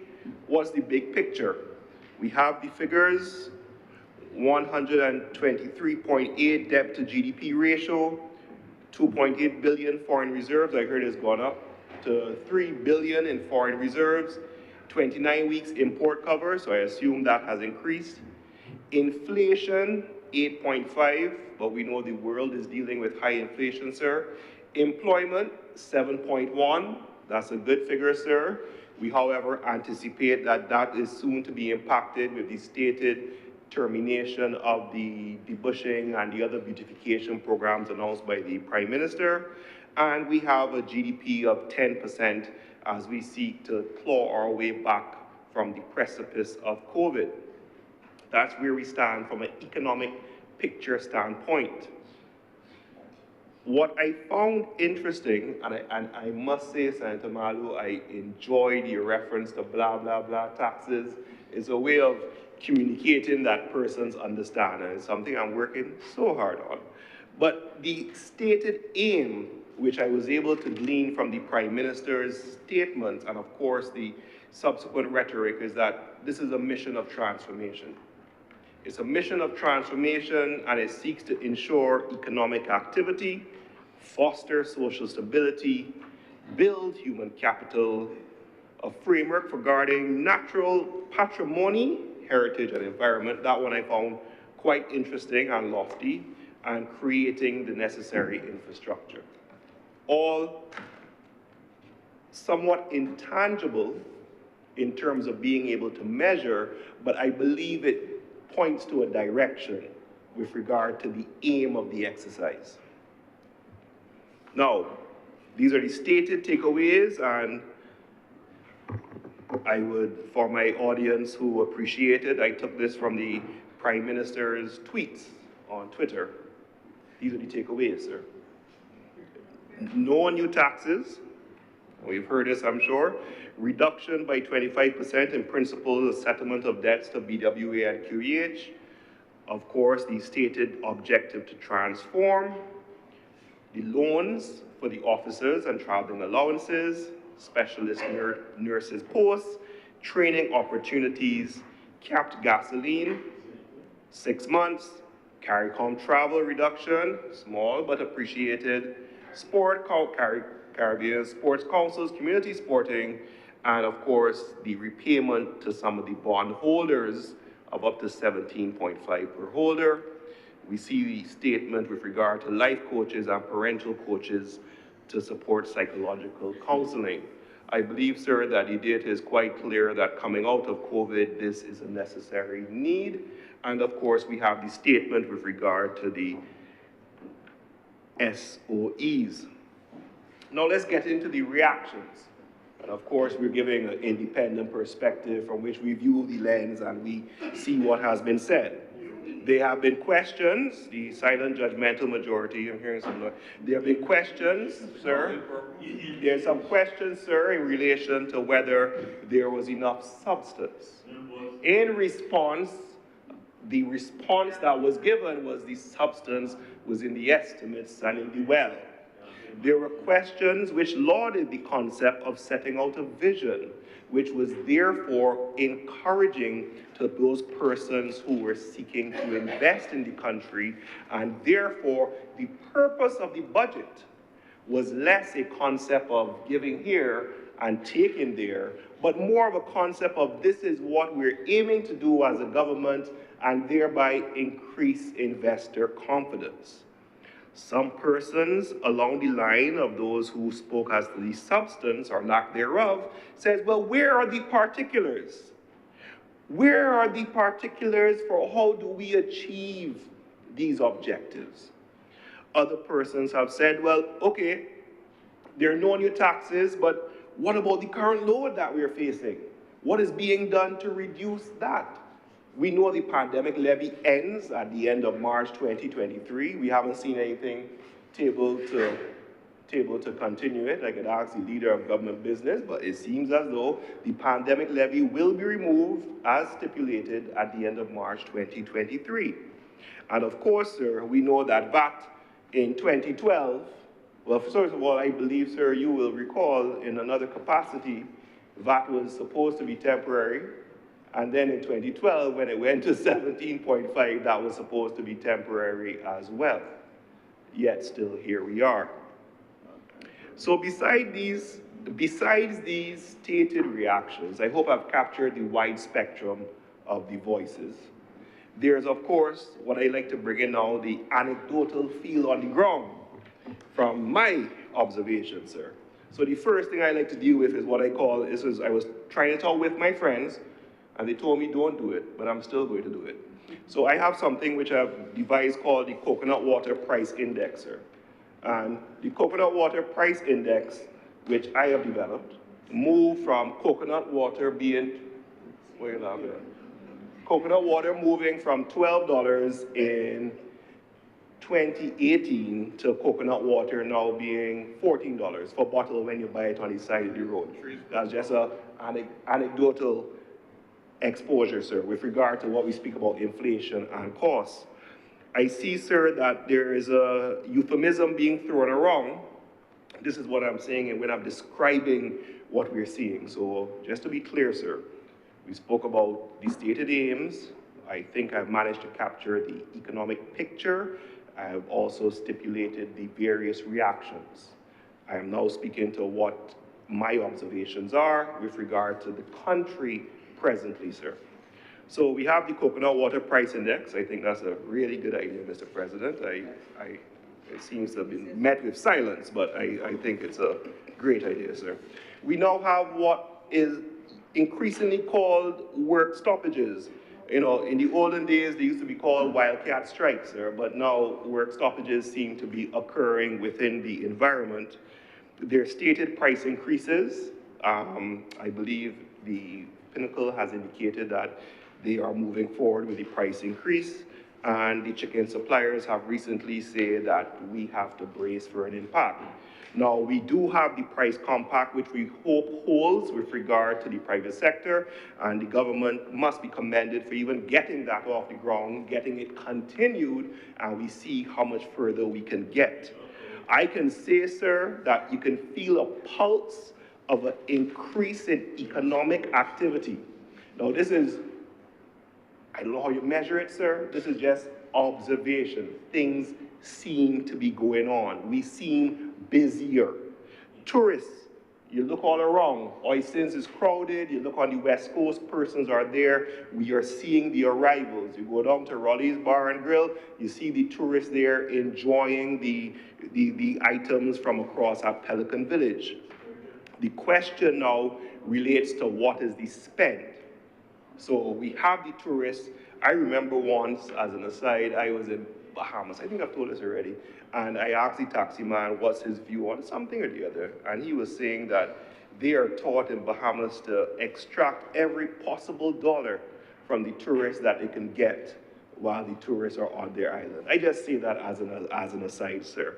But I've heard from my friends in Oysters when I go to partake, sir, occasionally to have a little fish and a thing, that you are seeing the increase. However, some persons are sharing a plate whereas opposed it used to be each by their own plate. So I don't know how you measure that, but we'll see when the data comes out. I am also, sir, seeing that we're very excited. We've heard the statements with regard to the tourism projects that are on board. We have the World Travel in May, and we have the historic Black colleges coming in June, and I was listening to the Minister of Tourism speak very excitedly about the airlift and the increase. So I think that we're seeing a return. But the question is, have we forgotten some hard-earned lessons of what we had to go through in the past 3 years where we didn't have the tourists coming? And then the question is the haste to embrace the return of the proverbial manna as such. Are there opportunities which we could also develop so that the next time there's a reduction in tourist flow, we're better poised to respond? That's just a thought. Alternatively, and for those who say, well, that's fine, Warren Buffett always says that you can put your big egg in one basket if you watch your basket carefully.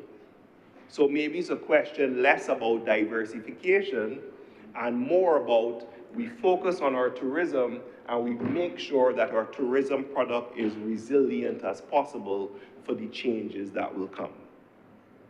But sir, that's just my observation, and who knows?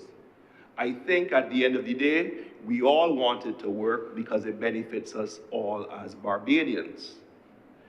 In relation to specifics, sir, I intend to focus my short contribution on the issue of the justice system as such, sir, and consideration with regard to the estimates in that regard, and to make some contributions from the perspective of someone who has to be there and see how we can see how the development goes in the context of the estimates that have been put forward.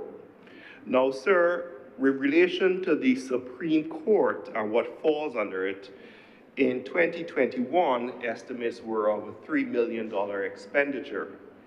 In 2022, that increases to 4.4, and in 2023, we're looking at 7.3. That sounds very good, sir.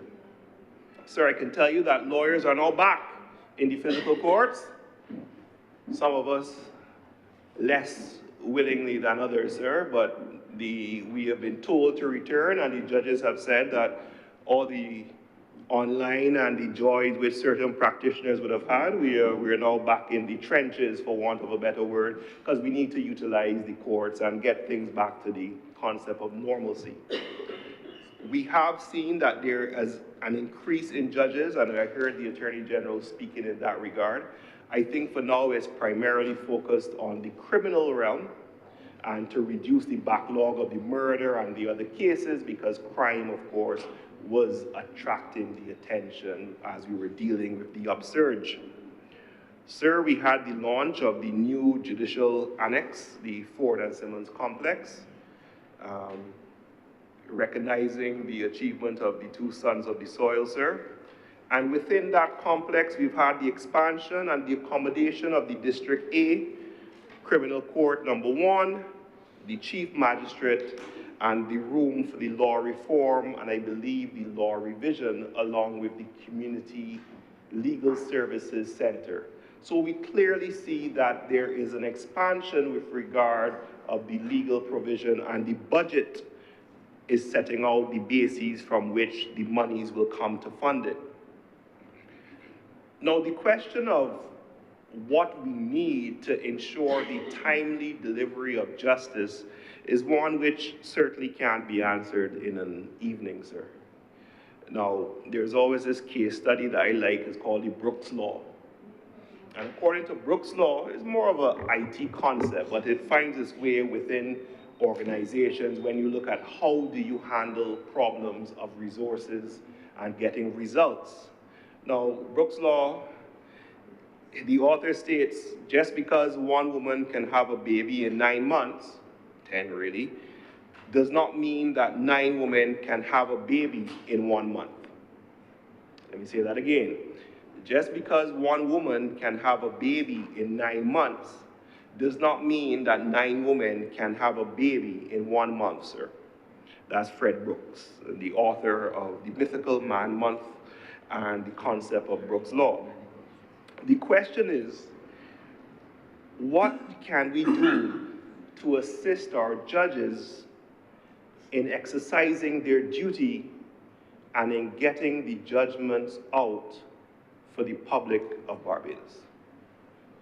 So we've seen an increase in the number of judges with regard to the criminal court, sir. The question is, how do we get, with regard to the civil, commercial, and family courts, enough resources to increase the delivery of judgments, which of course leads to an increase in the public perception, and which of course makes Senator Malalu et al. Happy because they're seeing business transactions occur. So the aim is, and the purpose of this discord is to seek to encourage and offer some ideas as to how this can be done. And I titled this segment, if wishes were horses, sir, in relation to the increase in funding. Firstly, our judges still share research assistants. Now, a research assistant is the person who does the legal research on the issues that a judge is facing. For my part, sir, as a partner, you have 3 juniors or a number amount who assist you with doing your caseload. So imagine if you're a judge who is carrying out 10 to 20 matters per week with regard to issues, and you have to share a research assistant to help you with the law in that regard.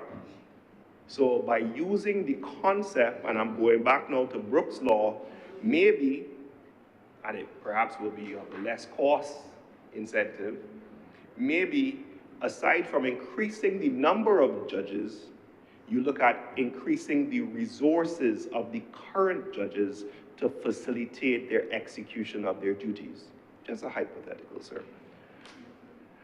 Sir, secondly, besides sharing research assistants, we perhaps need to look at allowing our judges to have access to online research tools. Right now, there's a vast amount of legal research tools along with AI which augment the research purposes. I sometimes, as an aside, may make a statement that associates could be replaced because legal research could be compiled by an AI faster, cheaper, and with less attitude, but that's an aside, sir. The concept is the same way you have a research assistant is the same way that online resources and libraries, sir, they used to have libraries, our library, you can fill this room with books. But now everything is here. You have to pay the subscription. So while there may be a subscription for the library within the court, the question is, if we're asking our judges to deliver more judgments, are we giving them the tools to facilitate that process? So I don't know, this is just me thinking, sir. Sir, reliable high-speed internet down at the court. If we want to push this level, no, they've told us to come back in, so maybe they're saying, well, we don't have to push it. However, if we want to learn from the mistakes, or sorry, not the mistakes, sorry, if we want to learn from the, I would call COVID a mistake. If we want to learn from the horrible experience of COVID, sir, is that we learned to get things done when the environment changed. We were able to utilize what we have to come together to find a way to resolve the disputes. So let us embrace those lessons, sir, and see how we can utilize connectivity without being physically present. Mr. President, before your time, even within this chamber, I was advocating for virtual presence to make contributions. It can't be that in 2023, as much as I enjoy the interaction, that can't be facilitated. And it is something of how we have to embrace, because another pandemic, heaven forbid, is likely to come. Do we wait then, until then, to then pass? So this is just, as we think ahead, let us learn from the lessons. Another issue, sir. Mr. President, are you aware that the civil courts do not have their own individual transcriptionists? The criminal courts have it. Historically, for criminal matters, you had a transcriptionist who would record everything because more lay persons had to represent themselves. However, sir, as the commercial matters have become more complex and lawyers are able to articulate arguments with more structure and refinement, and then you have an increase in the volume of cases, we still rely on our judges taking handwritten notes. Longhand, sir. They're not taught shorthand, longhand. Now, there are the recordings that are done in the court, but guess what, sir? To review that, you still have to listen to it, as opposed to being able to review a transcript. So the concept is, sir, you know, you will watch a TV show and you will see in the middle of a cross-examination, someone is asked, did you not say that the apple was red, sir? And the man say, I didn't say that. And the lawyer says, play back the transcript. Well, sir, try that in a civil court. I tried it the other day. It didn't work too well, sir. The concept is that if we give our judges these tools, maybe it might assist with regard to getting judgments out. Sir, also, having now returned to the court, issues with regard to the equipment which hasn't been utilized for a number of years are becoming apparent. So I wouldn't call any names, but the court we're currently in, only one part of the AC unit is working, and we're still required to wear gowns in 2023 in Barbados, the Republic, sir. Like Batman, sir, the big gown and the bands, we still, in our courts, sir, we still wear the gowns, sir. Shameful. But anyway, we think, sir, you keep your fees, yes, your gowns are this, right? So we still required to wear these heavy colonial ornaments, sir. Heavy colonial ornaments, sir. And of course, you need the attendant reduction in temperature to facilitate that for an extended period, sir. So again, as we go back in, we are seeing the issue. Now, the Chief Justice has stated that not only in relation to these items I'm speaking of, but the Chief Justice has stated the question is that Barbados legislation needs updating as it continues to hinder the efficient dispensation of justice. So when we think about how we do things, maybe it's less a question of throwing more bodies at the system, and perhaps more instance of a need for root cause analysis to see how we can improve delivery with what we have. Are you with me, Mr. President, in terms of the articulation? Now, the question now then starts to extend as we get further. Something like a judgment is still given. It takes a judge to deliver it.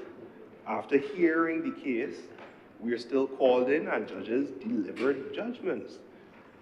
That process could be an hour and a half while the judge reads out the decision. And then you're provided with a written copy.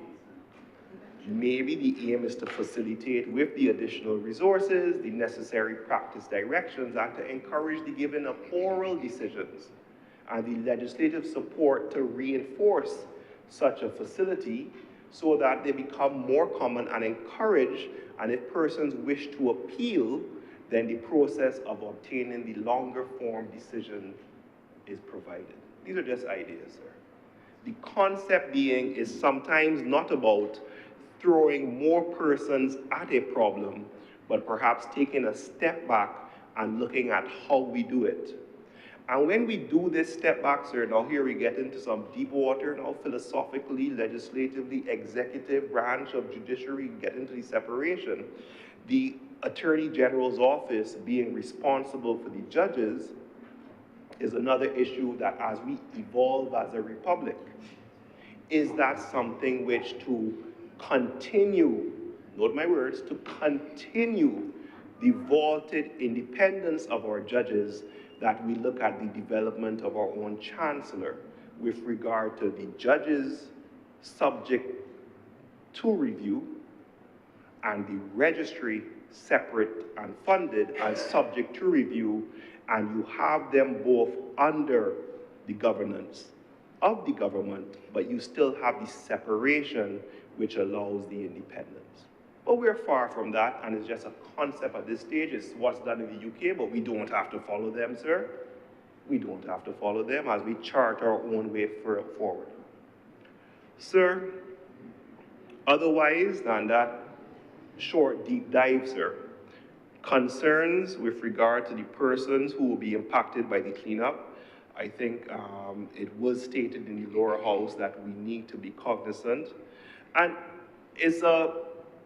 I'm somewhat conflicted in this issue, sir, for this reason. I have seen how these programs, which start good, end up being an albatross around the necks of governments, where cleanup programs in other Caribbean territories have been taken over by certain elements. So there may be a basis for caution with regard to the utilization and how we roll out, and there may be therefore a question of looking at its future implementation given the stated intention to cease. That's what I will say about that, sir. Another area of concern, sir, is the redeployment of the persons who will be impacted by the stated restructuring of the state-owned enterprises. I think it's something which was clearly set out in the Prime Minister's narrative. And how do we look at retooling the persons who will be impacted? Now, I heard, and I may be mistaken, but I believe the program that the government is offering in that regard is limited to 25 to 35 years old, I believe. Anyone could help me? The program, yeah, 25 to 35, in terms of public sector officers with regard to being embraced to change. Now, aside from those who say ageism and blah, blah, blah, I'm not getting into that. Perhaps there can be some priority of allocation with regard to the persons who may be impacted by the SOE. Look at whatever comes out of that exercise. That we say that we are going to tool up our public sector officers. Well, it may be that there will be persons who are impacted by the SOE developments that may also benefit from that, and that they be given a priority. Our Auditor General, sir, can there be increase in the allocation? Now, I've seen that, I tried to find it, it seemed to have stayed static, but I'm sure the government will respond and address this. I believe the issue that stems from this is that because of the increased duties with the legislation that was passed, which now requires every government ministry to do a certain amount of auditing, which is then reviewed by the Auditor General to make sure that we are in line, that his team has the resources. The last interview which he did before the Senate seemed to indicate that there was a request for those resources, so I am assuming I would hear in the response whether that request was provided to keep in line with the increased obligations passed by the legislation.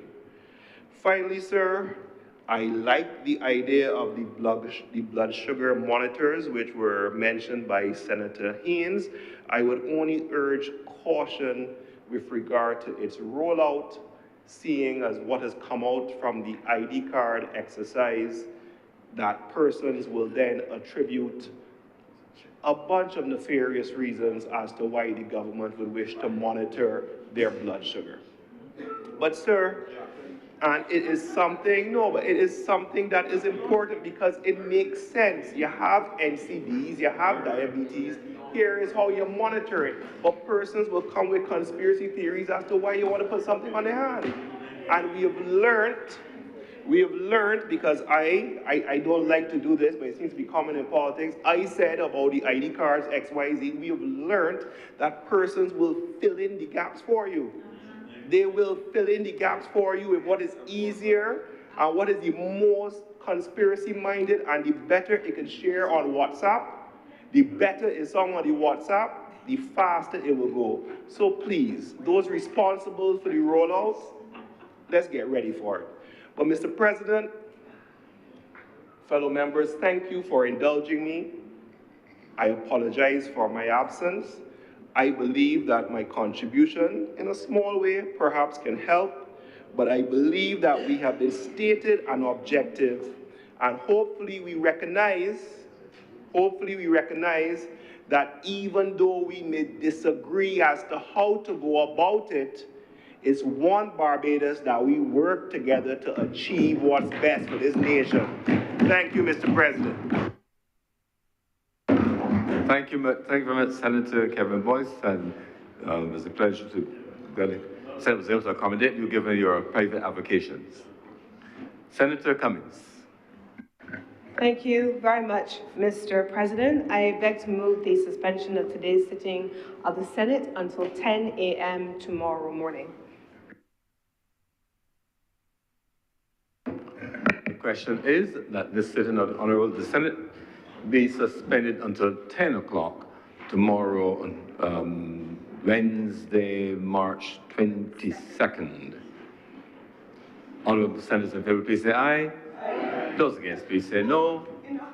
Methinks the ayes have it. This sitting therefore stands suspended until 10 a.m. tomorrow, Wednesday, March 22nd, 2023. 10 o'clock sharp, please. Sitting is suspended.